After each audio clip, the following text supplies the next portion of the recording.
በፍርድ ቀን እኮ መጽሐፍ ቅዱስ ቤት አለ ወይ አይደለም ጥያቄው። እዛ የተጻፈው ኑራል ወይ የተራበ አብልተሃል ወይ ነው። ሁል ጊዜ እንዳትረሱ ማየት ከእምነት ባሻገር ሚኒመም ሪኳየርመንት ነው በእንግሊዝኛችሁ ዝቅተኛ መስፈርት አለ ለማየት። ከዚያ ከርዕይ ማዕረግ ለመድረስ ፍጹም ፍቅር፣ ፍጹም ትህትናና ፍጹም ንጽህና ይጠይቃል። እነዚህ ሶስቱ በሌሉበት ከቶውን ማንንም አይጠይቅ። የምትጋቡ ሰዎች የተጋባችሁ ሰዎች ስሙ። አሁንም ሶስት የጋብቻን ዓላማና እግዚአብሔር ከጋብቻ የሚፈልግባችሁን ነገርና ሶስት የጋብቻ ጠላት የሚሆኑ ፈተናዎችን እዩዋቸው። ከነዛ ውስጥ መካከል አንዱ ይሄኛው ቅዱሳን እንዲሁ በስጋዊ መነጽር ነው፣ በመንፈሳዊ መነጽር አይደለም። ቅዱሳን በስንት ገድል በስንት መከራ ነው ማምላክ ሲያዋትም ማየቱ ለነፍሳቸው ነው እንጂ ደስታ ለስጋቸው ስቃይ ያለው ጸላይ ስናት እንዲህ ነው የሚያላምጣቸው። ዛሬም ድረስ ያ ሀብት ላላቸው እንዲህ ነው የሚያላምጣቸው ስጋቸውን። በነገራችሁ ኢትዮጵያውያን ከጥንት ማስቶ የእመቤታችን ፍቅር በስጋ በደማችን ክፎቹ ነን። እንኳን እንዴት ፈረንጅ ጋዜጠኛ አለችው የሚባል ነገር አለ። ኢትዮጵያውያን እንኳን ክርስቲያኑ እስላሙም ደማቸው ቢበጣ ማርያም ማርያም የሚል ነገር የሚወጣው ይመስለኛል። ደርሳለች። እውነት ነው። ማርያም ሳመችኝ በለናል። የሆነች ነጭ ነገር ፍስትለት ምትሄድ ነገር ብዬ ማርያም የሆነች አረንጓዴ እንደዚህ ምናምን ምትሄድ እንትን ከነፍሳት ወገን ምንድነው የምትባል የማርያም ፈረስ አይደለም። ሰው ጋር ተጣልታችሁ አሳልፉኝ ለማለት የማን መንገድ? የማርያም መንገድ። እንደዚያ ብዙ ነው። አቦና ማርያም የሚል በባህላችን ውስጥ ብዙ አለ። ለከዚህ ዘፈን ኃጢአት ነው አይደል? ኃጢአት ነው አይደል? ታቦት ፊት እናቶቻችን ይዘፍናሉ አይደል? ኃጢአት የሚሆኑባቸው ይመስላል። አይሆንባቸውም። ለምን? ከልባቸው የሚያውቁትና የሚያቀሩት መስዋዕታቸው እሱ ነው። እመቤታችን እንዲህ አለች፣ ከዚህ ስፍራ መጥቶ ከኔ የሚሻው ነገር ካለው የዘራ ያዕቆብ እመቤት ካላለኝ አልመልስለትም።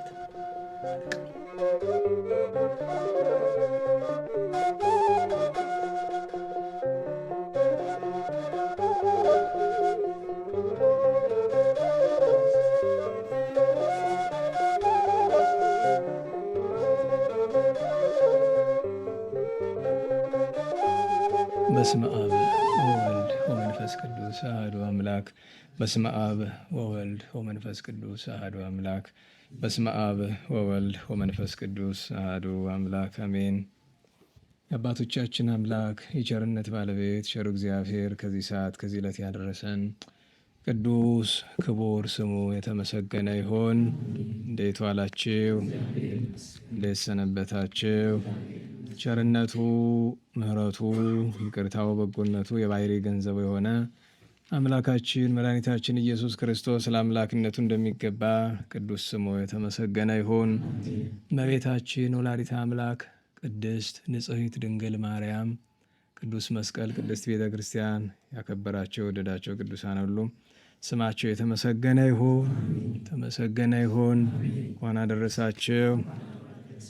ክርስቶስ ተንሥአ እሙታን አሰሮ ለሰይጣን ሰላም ሆነ። በቸርነቱ በይቅርታው ፍስሐ፣ ሰላም፣ ተድላ፣ ደስታ፣ ፍቅር፣ አንድነት፣ ገነት፣ መንግሥተ ሰማያት የሰጠን የአባቶቻችን አምላክ ቸር መድኃኔዓለም የተመሰገነ ይሁን። ትንቢተ ኢሳይያስ ምዕራፍ 6 ቁጥር 1 ከዚህም በኋላ ንጉሡ ዖዝያን በሞተበት ዓመት እግዚአብሔርን በረዥምና ከፍ ባለ ዙፋን ላይ ተቀምጦ አየሁት። ምስጋናውም ቤቱን ሞልቶት ነበር። ሱራፌልም በዙሪያው ቆመው ነበር። ለእያንዳንዱም 6 ክንፍ ነበረው። በሁለቱ ክንፎቻቸው ፊታቸውን ይሸፍኑ ነበር። በሁለቱም ክንፎቻቸው እግሮቻቸውን ይሸፍኑ ነበር። በሁለቱም ክንፎቻቸው ይበሩ ነበር። አንዱም ለአንዱ ቅዱስ ቅዱስ ቅዱስ የሰራዊት ጌታ እግዚአብሔር፣ ምድር ሁሉ ከክብሩ ተሞልታለች እያለ ይጮህ ነበር። የመድረኩም መሠረት ከጩኸታቸው ድምፅ የተነሳ ተናወጠ፣ ቤቱንም ጢስ መላበት። እኔም ከንፈሮቼ የረከሱብኝ ሰው በመሆኔ ከንፈሮቻቸው በረከሱባቸው ሕዝብ መካከል በመቀመጤ ዓይኖቼ የሰራዊት ጌታ ንጉሡን እግዚአብሔርን ስላዩ ጠፍቻለሁና ወዮልኝ አልኩ። ከሱራፌል አንዱ ወደ እኔ ተላከ። በእጁም ከመሠዊያው በጉጠት የወሰደው ፍም ነበረ። አፌን ዳሰሰበትና እነሆ ይህ ከንፈሮችን ነክቷል፣ በደልህም ካንተ ተወገደ፣ ኃጢአትም ተሰረየልህ አለኝ። የጌታንም ድምፅ ማንን እልካለሁ? ማንስ ወደዚያ ሕዝብ ይሄድልናል? ሲል ሰማው።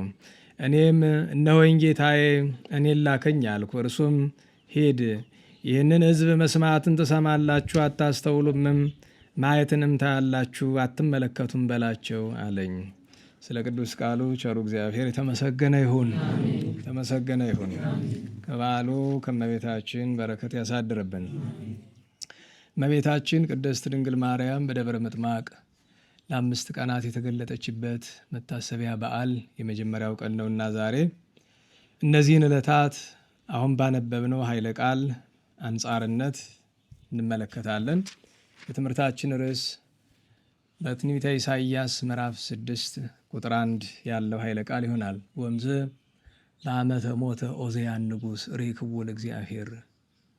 ዖዝያን በሞተበት ዓመት እግዚአብሔርን አየሁት ብሏልና በእውነት እመቤታችን ተገለጠች ታየች ስንል አይምሯቸው ለሚፈተንባቸው ሰዎች ልዑለ ቃል የተባለ ቅዱስ ኢሳይያስ እግዚአብሔርን አየሁት ይላል። መጽሐፍ ቅዱስን ለማያስተውል ሰው በቅዱስ ዮሐንስ ወንጌል በምዕራፍ 1 ላይ ለእግዚአብሔርሰ አልቦ ዘርኦ ግሙራ፣ እግዚአብሔርን እስከቶሆኑ ያየው የለም ይላል። ከዚህ ደግሞ ኢሳይያስ ምን አለ? እግዚአብሔርን ምን አልኩት? አየሁት። ለዚያ ነው የመጻሕፍት ቃላት ትርጓሜ ይፈልጋሉ፣ ማስተዋል ይፈልጋሉ። በመንፈስ ቅዱስ ሐሳብ የተነገሩ ናቸው። ሁለቱም ትክክል ናቸው። የሚጋጩ ይመስላሉ።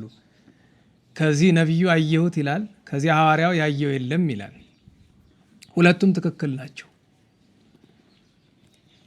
እንግዲህ ሃይማኖት በሃይማኖት መንገድ ካልሆነ በቀር በሌላ መንገድ የሚገኝ አይደለም። ሰሞኑን ከአንድ የፊዚክስ አስተማሪ ጋር አንዳንድ ጭውውት ይዘን ስለ አንድ በፊዚክስ ትምህርት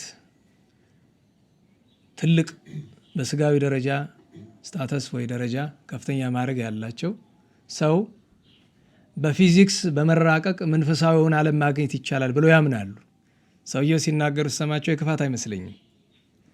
ረቂቁን ዓለም በሳቸው የምርምር መነጽር የተገለጠ ዓለም አለ፣ የተሰወረ ዓለም አለ እና የተገለጠው 5% ነው ብለው ያምናሉ። ስህተቱ ከዚህ ይጀምራል። የተገለጠው 5% አይደለም፣ 0 ምናምን አይሞላም። የተገለጠው ዓለም እቺ የምታክል ናት፣ ትንሽ ናት። እንዲያው እንኳ ረቂቁን ዓለም ከሚያውቁ ቅዱሳን በተረዳ ነው ብዬ ነው። ሁለተኛ ነገር 95%ቱ በሳቸው እንግሊዝኛ 95% የሚሉት ጋር ለመግባት በምርምር ብዛት ወደዛ ሽፍት ማድረግ ይቻላል። መግባት ወይም ከዚህ ዓለም ወደዚህ ዓለም መተላለፍ ይቻላል ብለው እንዲያስቡ ሆነዋል። እና እኔ እንደዚህ አይነት ሰዎችን ስታገኙ በተለይ በቤተ ክርስቲያን የሃይማኖት ሰዎች መጀመሪያ ሳይንስ የራሱ መንገድ አለው፣ ሃይማኖት የራሱ መንገድ አለው። መንገዳቸው ከተሆኑ ዛሬም መቼም አይገናኝም። አሁን ሳይንስ ሲባል ሁሉ ነገሩ መጥፎ አይደለም፣ ሁሉ ነገሩም ጥሩ አይደለም አይደል? ሳይንስ ሲባል ስነ ተፈጥሮን መመርመር የተከለከለ ነገር አይደለም። ስነ ተፈጥሮን ግን ስነ ተፈጥሮን የሚመረምሩት ሎቱ ስብሐት እግዚአብሔርን ለመገዳደር ነው። ታውቁታላችሁ። ከመጀመሪያው ጥናታቸው ጀምሮ ከዚህ ከቢግ ባንግ ቲዮሪ ዓለም የመጣው ከፍንዳታ ነው ብለው ከሚያምኑበት እምነታቸው ጀምሮ እያንዳንዱን ሳይንሳዊ ግኝታቸውን እግዚአብሔርን ሎቱ ስብሐት የለም ለማለትና ስነ ፍጥረትን ለማጥፋት ነው እየተጠቀሙበት ያሉት። እንድታውቁት የሚያስፈልገው ነገር ለምሳሌ የባንክ አካውንታችሁ የዞቻችሁ ተዘግቷል አይደል? ለምን? ዲጂታል አይዲ። በነገራችሁ ላይ ዓለም ላይ ዲሞክራሲ አለ ነው የለም ነው ያልኳቸው እዚህ በፊት? የለም። ነፃነት አለ ነው የለም ነው? በነገራችሁ ላይ አንድ ሰው ነፃነት ካለው ሌላውን አካል አይበድል እንጂ። ምክንያቱም ነፃነት ማለት ምንድን ነው? የአንድ ሰው ነፃነቱ የሚገታ ሌላን አካል ሲበድል ነው አይደል? ምሳሌ አንድ ሰው ወንጀል ሲሰራ የህግ አካል ይጠይቀዋል አይደል? ህግ የወጣ ለምንድን ነው? ነፃነት አለ፣ መብት አለ፣ ሰብአዊ መብት ይባላል። ሰብአዊ መብት አይነካም። ሰብአዊ መብት የሚነካ የሌላ ሰው ሰብአዊ መብት ስትነካ አይደል? አንድ ሰው ቢደበድበው ሌላ ሰው ስለተጋፋ እንዳይደበድብ ይታሰራል።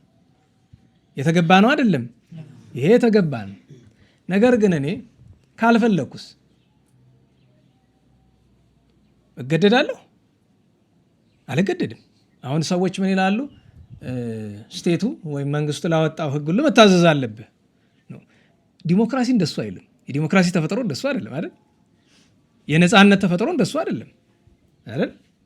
የሌላውን አካል ነገር አልንካ እንጂ አልፈልግም ካልኩ አልፈልግም ነው። በነገራችሁ ላይ ለምሳሌ አንድ ሰው እንኳን ዲጂታል አይዲ ይቅርና የመደበኛውን የመታወቂያ ካርድ አልፈልግም ካልስ ለምንድን ነው የሚገደድ? ለምሳሌ ባንክ ቤት የተቀመጠው ገንዘብ የማን ነው? እንዴት ዋላችሁ? ለምሳሌ አንድ አካል ይሄንን ካርድ ካልያዝክ ልዩ ጥቅም ማግኘት አትችልም ማለት ይችላል። የኔ ያልሆነን ነገር ገብታችኋል? የራሴን ገንዘብ ለመጠቀም ለምንድን ነው ዲጂታል አይዲ ካልያዝክ ተብሎ አካውንት የሁላችንም የኔም ተዘግቷል፣ የሁላችንም ተዘግቷል። ዛሬ መስገን ባዶ ነው እንጂ ተዘግቷል። ዜሎም ነው እንጂ እና ለምን ካልፈለኩስ እንኳን ይቅርና ዓላማውን እያወቅኩ ባላቅስ እና ዘመናዊነት፣ ሳይንስ፣ ስልጣኔ የምትለው ነገር በሙሉ አልኳቸው። እኔ ሰዎች ሲሰሙ ምንጊዜም በምናገረው ነገር ሰው ሁሉ ስለሚበሳጭ እሱ ችግር የለብኝም። ለእኔ አንድነት ወቁ። ዘመናዊነት፣ ስልጣኔ ማለት ወደንም ይሁን ሳንወድ የገባንበት የማንወጣበት እስር ቤት ነው። እጃችን ያለው ስልክ እስር ቤት እንደሆነ ደጋግሜ ነገር ይሄ እስር ቤት ነው። ይሄ ነገ መጥፊያችን ነው እና ምንጊዜም መጠንቀቅ ጥሩ ነው። አያችሁ፣ ሳይንስ ሲባል ሳይንስን እንተወውና ምርምር ማድረግ ስነ ፍጥረት ላይ የሰው አካል ላይ ለምሳሌ ሐኪሞች እኛን ለማከም የግድ ምርምር ያስፈልጋቸዋል። ተመራምረው መድኃኒቱን አግኝቶ አይደለም የሚያክሙን። ክፋት የለውም። ነገር ግን ሕክምናው አሁን ያለበት ደረጃ እኛ ሀገር ያሉ ሐኪሞችን ተዋቸውና እነሱን አቆዩቸው። ያው ከዛኛው ደረጃ ስላልደረሱ እነሱ ሕክምና ላይ ብቻ ነው ያሉት። ግን ስታስቡ ባለፈው ነገርኳቸው። ለምሳሌ በዓለም አቀፍ ደረጃ ሕክምናው ብራንቾች አሉት አይደል? ዋና የሚባሉት ብራንቾች ሁለቱ ናቸው። አንድ የሕክምና ፕሮሰስ የሚደረግበት ተቋም ይሄ ሐኪሞች ሆስፒታል፣ ክሊኒክ ነው የሚባለው። ሁለተኛ መድኃኒት አምራች ተቋም። የሕክምና ሐኪሙ ይመረምርና መድኃኒት ያዛል፣ ከኔና ያዛል። ያ ከኔና በውስጡ ምን ይኖረው አይኖረው ዶክተሮች አላቸው አውቃሉ። ያ ከኔና ምን ይኖረው ምን አይኖረው እናንተ የምታውቁት ነገር የለም። ተሰርቶ ነው የሚላክላችሁ አይደለም። መርዝ ይሁን ምናምን አታውቁ። ብቻ ስትማሩ ለዚህ በሽታ መድኃኒቱ ይሄ ነው ተብሎ ተነግሯቸዋል። ስለሚያመጣው በውጭ ዓለም በነገራችሁ ላይ ከቻለ ሐኪሙ ካልቻለ ደግሞ ፋርማሲስቱ ይሄን ከኔና ስትወስድ እንደዚህ አይነት ጥቅም ታገኛለህ፣ እንደዚህ አይነት ሳይድ ኢፌክት አለው ይለዋል። እዚህ በፊት ነግሬያቸዋለሁ። ጄ&ጄ የሚባል ጆንሰን ኤንድ ጆንሰን የሚባል አሜሪካን ውስጥ ያለ በጣም ዓለም ላይ ካሉ በጣም ግዙፍ ከሚባሉት ለምሳሌ በአውሮፓ እና አስትራዜኔካ ሌሎችም አሉ። ከመድኃኒት አምራቾች መካከል አንደኛው ከሚያመርታቸው መድኃኒት አንዱ ይሄ ከሆርሞን ጋር የተያዙ መድኃኒቶች አሉ አይደለም ሰዎች። በነገራቸው ላይ የሆርሞን መድኃኒት ማለት የዓለማችን ምናልባትም የመጨረሻው አጸያፊ ነገር ነው። አንዳንድ ሰዎች በዛኛው በበጎ መልክ የሚያዩታል። ታውቃላችሁ፣ የጾታ የሚቀይሩ ሰዎች ቋሚ መድኃኒታቸው እሱ ነው። ምክንያቱ የወንድና የሴት ሆርሞን አንድ አይነት ነገር ስላልሆነ ማለት ነው። እና የተሰጠው መድኃኒት ለሌላ ህመም ነው። በጊዜ ሂደት ግን ቀልል ይመስላችሁ ስላል ጦታ በቀለ ወንዱ ማለት ነው። ዝም ብሎ ደረት መማበጥ አይደለም የእውነት ማለት ነው።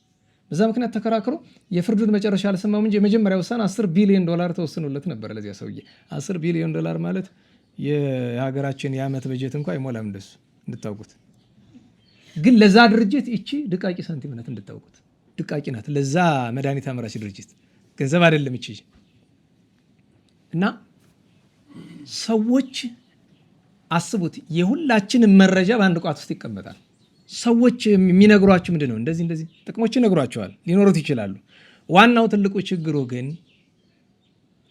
ያ ሁሉ መረጃ እዛ ከተቀመጠ በኋላና እኛ የት እንዳለን አክሰስ ማድረግ ከተጀመረ በኋላ ዓለም እየሰራቸው ያለችው ነገር አንድ ነገር ነው አይደለም?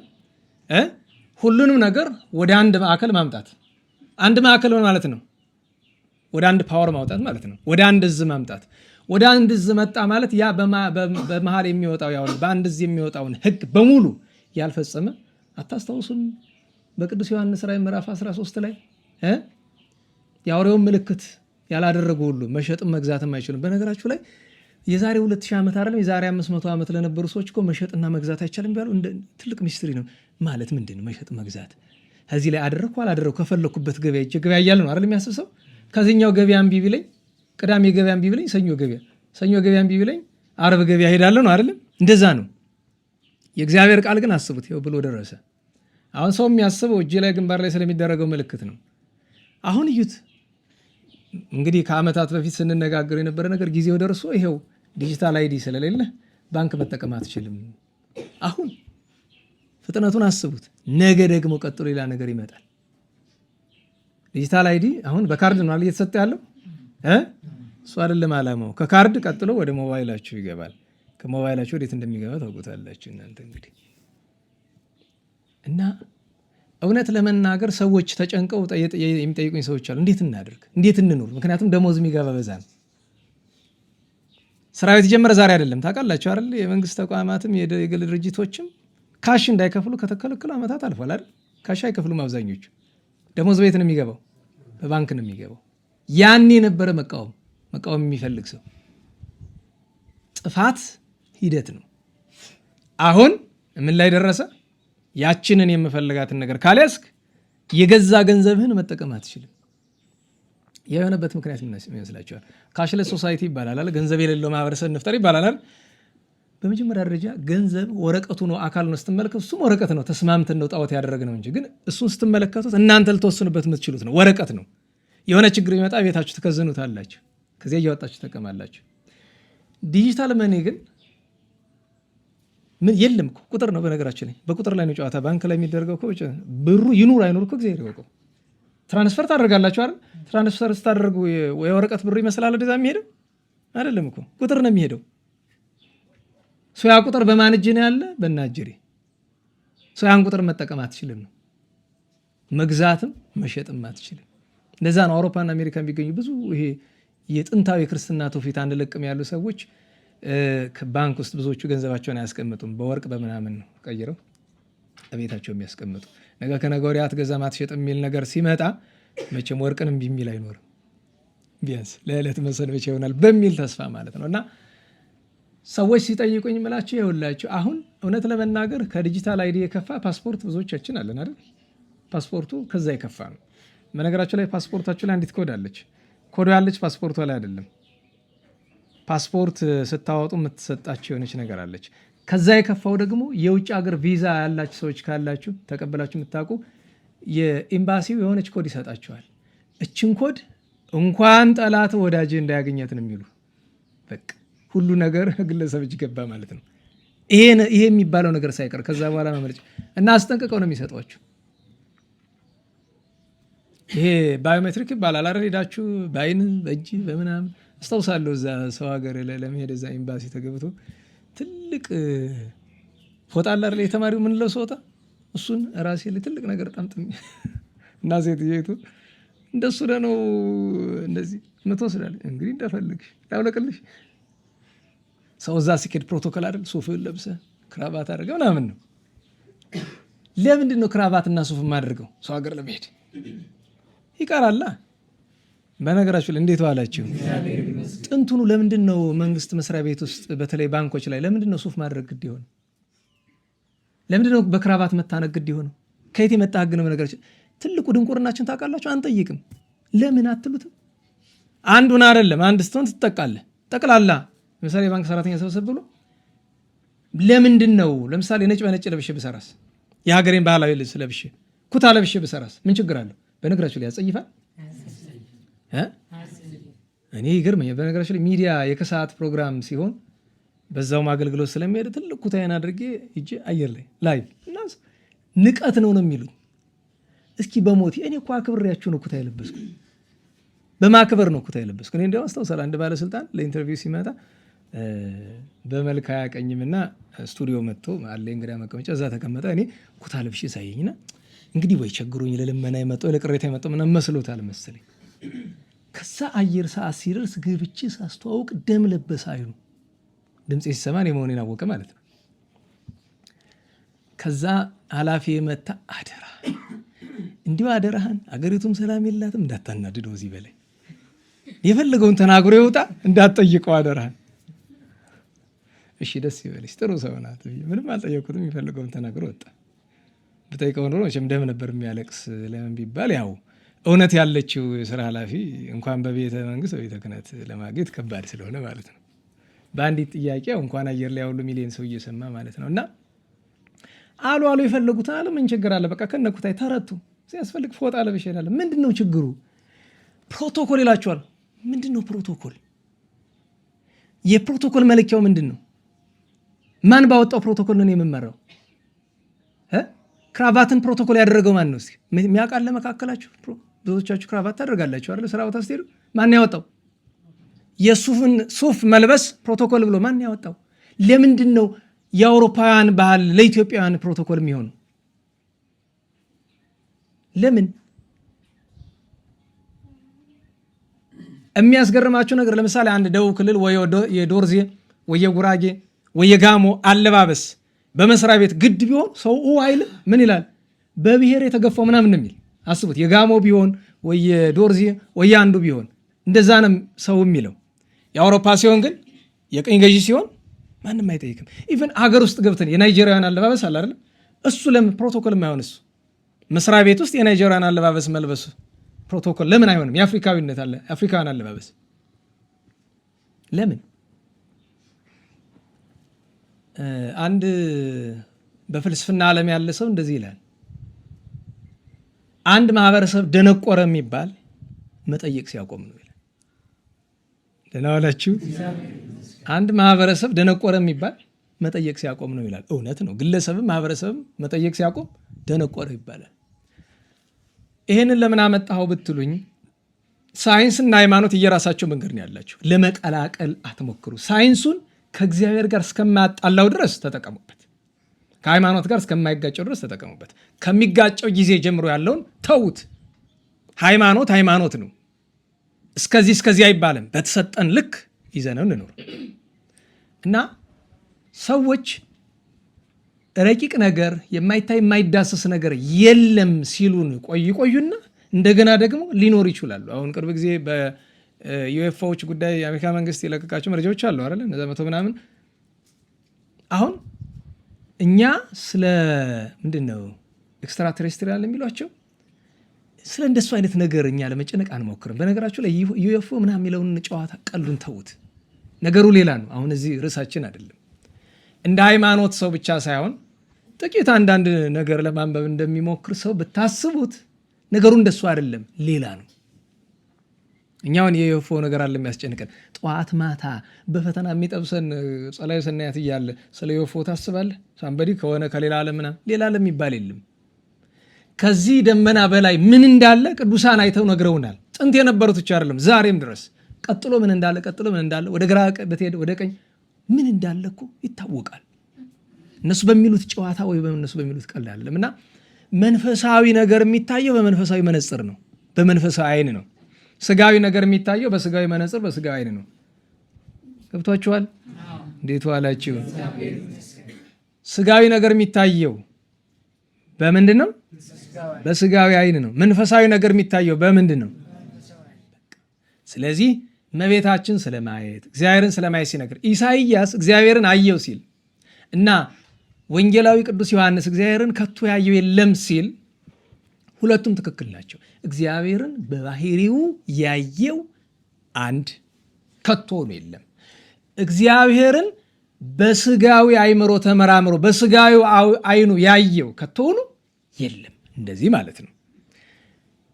ኢሳይያስ ደግሞ አየሁት ያለን በአይነ ስጋ ሳይሆን በምን? በአይነ መንፈስ ነው። አይነ ስጋ ረቂቁን ነገር ማየት ስለማይችል ማለት ነው። ብዙ ጊዜ በነገራቸው ላይ ቅዱሳን ሲገለጡላቸው ጥንትም ዛሬም ያሉ አባቶቻችን እናቶቻችን ይሄኛ አይናቸው አይደለም የሚያየው፣ የዛ ማረጋገጫውን መሰላቸው። ያንን እያዩ እያለ ምንም ነገር በፊታችሁ ብትንቀሳቀሱ አያዩአችሁ። ስጋ አይናቸው በዛ ሰዓት አያዩ። ምክንያቱም በየትኛው አይናቸው ነው ያሉት? በመንፈሳዊ አይናቸው ነው ያሉት፣ ወይም በአይነ ልቦና ነው ያሉት። በአይነ ልቦና ላይ ያሉ እሱ ብቻ አይደለም ነገሩ ተመስጦ ስለሆነ ብትገርፏቸው፣ ብትቀጠቅጧቸው፣ ብትቆራርጧቸው አይታወቃቸውም። ለዚያ ነው አንዳንድ ሰማዕታት ስቃይ ሲበዛባቸው ስቃዩ እንዲችሉት ጌታችን ልባቸውን ወደ ላይ ሰማያዊ ነገር፣ እነሱ የመላእክትን ዓለም እየተሰቃዩ እኮ ነው ያሉት፣ ግን አይናቸው ወደ ሰማይ ተተክሎ ሰማያት ተከፍተውላቸው የቅዱሳንን ማህበርና ሰማያዊውን ደስታ እያዩ እጃቸው፣ እግራቸው፣ አካላቸው እንደተቆራረጠ ከዚያ ተመስጦ ሲመለሱ ነው የሚታወቃቸው። እና ምድራዊ ነገር እንዳይታወቅ ምድራዊ ነገር እንኳን ህመም እንኳን እንዳይሰማ የሚያደርግ ነው። እና ኢሳይያስ አየሁት ሲል በአይነ ስጋ ሳይሆን በአይነ መንፈስ ነው። ሁለተኛ ነገር አየሁት ማለቱ በዘፈቀደ ለቅዱሳን ለአይናቸው እንደሚመጥን እግዚአብሔር ልክ አላለን። እንዴት ዋላችሁ? ለምሳሌ ፀሐይን ማየት ይቻላል አይቻልም? ፀሐይን ማየት ይቻላል አይቻልም? አይቻልም። የምናየው ምኗን ነው? ብርሃኑ ነው። ከብርሃኑም ጥቂት ለአይናችን የተመጠነ ነው። አይናችን ከብርሃኑ መርጦ ነው መጥኖ ነው የሚወስደው። ያችን ታክል ነው። ፀሐይን በተወሰነ ርቀት ፊት ለፊት ለማየት ሞክር እስኪ። ከቶኑ አትሞክረው። በማይክሮ ሰከንድ ልዩነት አይነ ይጠፋል። እሱም ብቻ አይደለም፣ አይነ ብቻ ሰው ሌላ አካልም አይተርፍም። እንኳን ግሩም የግሩማን አምላክ እግዚአብሔርን ቅዱሳን መላእክትን ሲታዩ እንዴት ነው? ብዙ ጊዜ ቅዱሳን መላእክት ስታዩት፣ አሁን ቅዱሳን መላእክት ሲሳሉ ሰው መስለው ነው አይደለም? እንደዚህ ነው ስለሚታዩ ነው እንጂ እንደዚህ ናቸው ማለት አይደለም። ክንፍ ሲባል ብዙ በፊት ነግሬያቸዋለሁ። እንደዚህ እንደ አሞራ ወይ እንደ ንስር ክንፍ ያላቸው ይመስለው አለ። እንደዚሁ ነው ስለሚታዩ ነው። ምሳሌነት አለው። በትረ መስቀል ሲይዙ፣ ክንፍ ሲዘረጉ፣ የሚለብሱት ካባ፣ እንደዚህ አይነት ነገሮች እንደዚሁ ነው አሉ ማለት አይደለም። ለምን ለቅዱሳን የሚታያቸው እንደሱ ነው። ግን እንደዛ ናቸው። እንደዚህ አይነት የሚዳሰስ ነገር አላቸው ማለት አይደለም። እና እግዚአብሔርን አየሁት ማለቱ አንድ በአይነ መንፈስ፣ ሁለተኛ ለሱ አይን እንደሚመጥነው አድርጎ እግዚአብሔር በአምሳለ ንጉሥ ታየው። ጥንተ ነገሩስ እንደምን ነው ቢሉ በዚያ ወራት ኦዚያን የሚባል ንጉሥ ነበረ። ይሄ ኦዚያን ክፉ ነው፣ እግዚአብሔርን የማይወድ ነው፣ ትዕቢተኛ ነው። እና በጊዜው ንጉሱ ኦዚያን፣ ሊቀ ካህናቱ አዛርያስ፣ እግዚአብሔር የሾመው መምህር ወይም ነቢይ ደግሞ ኢሳይያስ ነው። ሊቀ ካህናቱና ንጉሱ ፉክክር ውስጥ ነበሩ። ንጉሱን ይበልጣለሁ ከሊቀ ካህናቱ ይላል። እና አንድ ጊዜ ዙፋን ላይ ሲቀመጥ ሊቀ ካህናቱ የተቀመጠበት ወንበር ከፍ ብሎ አየ። ታው እንጂ እንዴት ነው ነገሩ? እኔ ንጉሱ እያለሁ እንዴት አንተ ካህኑ ከፍ ብለህ ትቀመጣለህ አለው። እምነ መንግስት የአቢ ክህነት ይልብሃል። ከመንግስት ክህነት ከንጉስ ቄስ ካህን ወይም ጳጳስ ይበልጣልና እምነ መንግስት የአቢ ክህነት ብሎ በዚህ ረታው። ከዚያ ባለባበስ ያማረ የሰመረ አይንን የሚያጥበረብር ነጭ ካባና ነጭ ሻሽ ለብሶ መጥቶ ሲቀመጥ ከንጉሱ ይልቅ ትኩረቱ ወደ ሊቀ ካህናት ሆነ። እንዴት ከኔ የሚበልጥ ትለብሳለህ አለው። ካህናቲከ ይለብሱ ጸድቀ፣ ካህናትህ ጽድቅን እውነትን አንድም በጥሬው ነጭ ልብስን ሰማያዊ ልብስን ይለብሳሉ ይልብሃል አለው። ኋላ ፍርዱን ይገስበታል። እንዴት ፍርድን ትገስብኛለህ ሲለው ለሱም መልስ ይሰጠዋል። በዚህ ተናዶ ምን ቤተ ክህነትን እያሞጋገስክ ቤተ መንግስትን እያረካከስክ ትናገራለህ? በአባቴ ከዳዊት ወገን ብወለድ ከንጉሥ ወገን በእናቴ ከካህኑ ከአሮን ከሌዊ ዘር አለኝ ብሎ ሙቀጫ የሚያክል ማይጠንት ይዞ ካባውን ለብሶ ጥምጥሙን አድርጎ ሊያጥን ወደ ቤተ መቅደስ ገባ በድፍረት። በዚያ ወቅት ይህንን ማስቆም ኃላፊነቱ የማን ነበረ? የመምህሩ የኢሳይያስ ስራ። ንጉሥ ነው ብናገረው ከላይ አንገቴን ከታች ባቴን ይቀጣኛል ብሎ ዝም አለው። ገብቶ አጥናለሁ ሲል ለምጹን ከግንባሩ ላይ ያወጣበት። ሰው እንዳያይብኝ ብሎ በሻሽ በሸፍነው ለምጡ በላይ ተገልብጦ ሻሹ ላይ ወጣ። አስቡት እንግዲህ ለምጠ ሻሽ ላይ አላዋሉትም አላሳደሩትም። እስራኤል ንጉሥ ነህ በዚህ እናደንቃቸዋለን። እስራኤል ክፉም ቢሆኑ ለምጥ ከወጣበት ንጉሥ ነህ ጳጳስ ነህ አይሰራም። ወስደህ ማጋዝ ነው። የለምጻሞች ቤት አለ፣ ለምጽ ያለባቸው ሰዎች እዛ ወስደህ በቃ። ኢሳይያስ አመለጥኩ ሲመስለው ከሌላው ለይቶ ለምጹ ከምን ወጣበት? ከንፈሩ ላይ። ለምን ለምጹ የማይወጣ? ከልቡ ነው።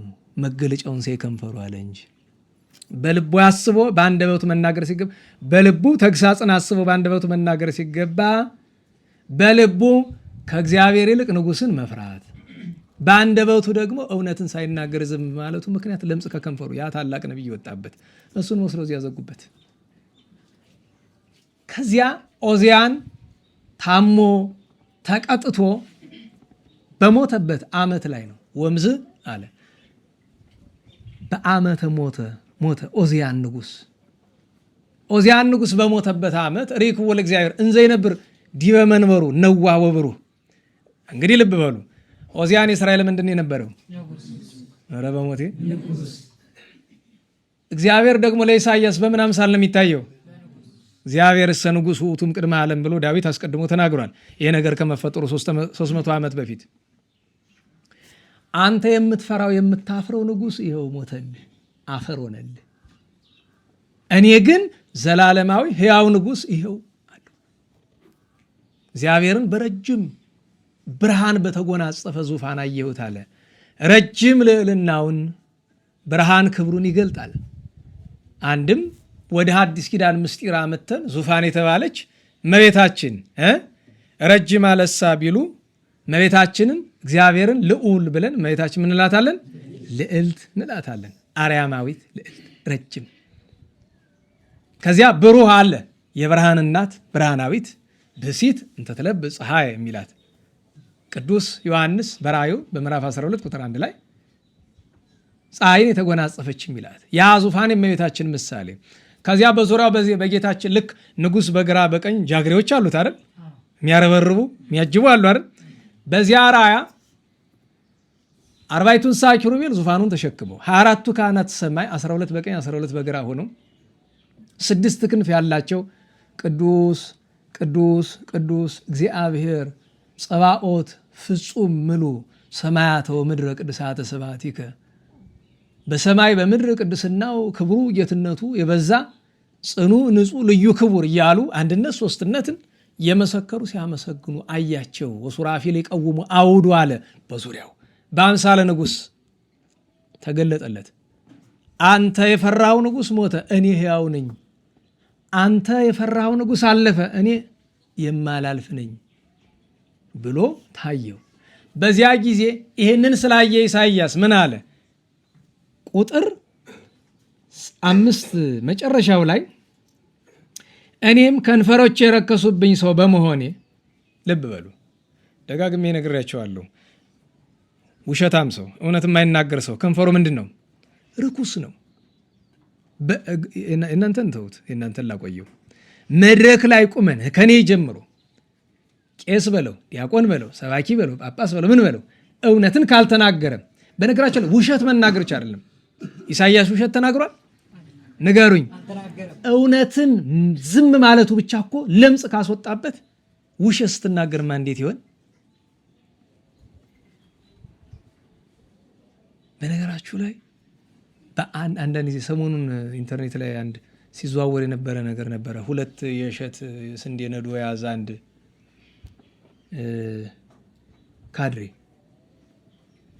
ካድሬነት ሙያ ነው። በነገራችሁ ላይ ስራ ነው። ጸያፍ የሚሆነው ሊገባ የሚገባበት ሰው ሲገባበት ገብቷችኋል።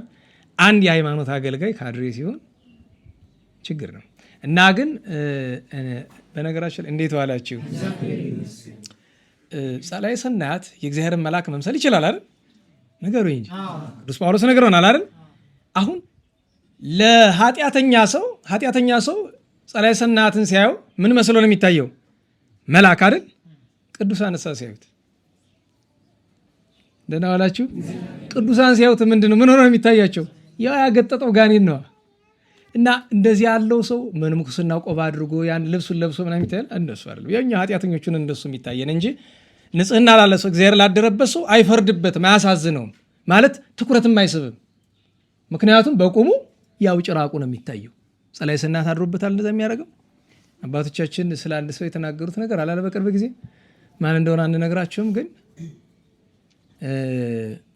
አንድ መድረክ ላይ ቆሟል ሰውየው እና ደጎቹ ጸሎት ያደርጋሉ። እነሱ ያሉ እዚያው ስፍራቸው ነው፣ እሱ ያለ በከተማ ነው። እዚያው ነው የሚያሳያቸው። ይሄ ማን ነው ይላቸዋል። የሚያሳያቸው ይሄ ማገሌ አይደለ ይሉታል። አይ እንደገና እዩት ይላቸዋል። እንደገና ሲመለከቱት ቀንድነሽ፣ ጥፍርነሽ፣ ጥርስነሽ ሌላ ሆኗል። እንዴት ተቀየረ ብሎ ሲለው እነሱ መልእክት ነጋሪ ምን ይላቸዋል? ተቀይሮ አይደለም፣ ይሄ ነው ቅድም ካያችሁት ሰውነት ውስጡ ነው ቤተ ክርስቲያንን የሚነሽራት። ስለዚህ ወቁት። ያ ሰውየው አይደለም ችግሩ ያደረበት ነው። ብዙ እንደዚህ ሆኗል። መድኃኔዓለም ያድነን። እንደዚህ ሙሉ በሙሉ የአጋንንት ማደሪያ የሆነ ሰው ብዙ ስላለ ይህንን ለማየት እኛ ስለምንቸገር ጌታችን እምፍሬሆሙ ተአምርዎሙ ሁሉንም ከምን ታውቁታላችሁ አለ?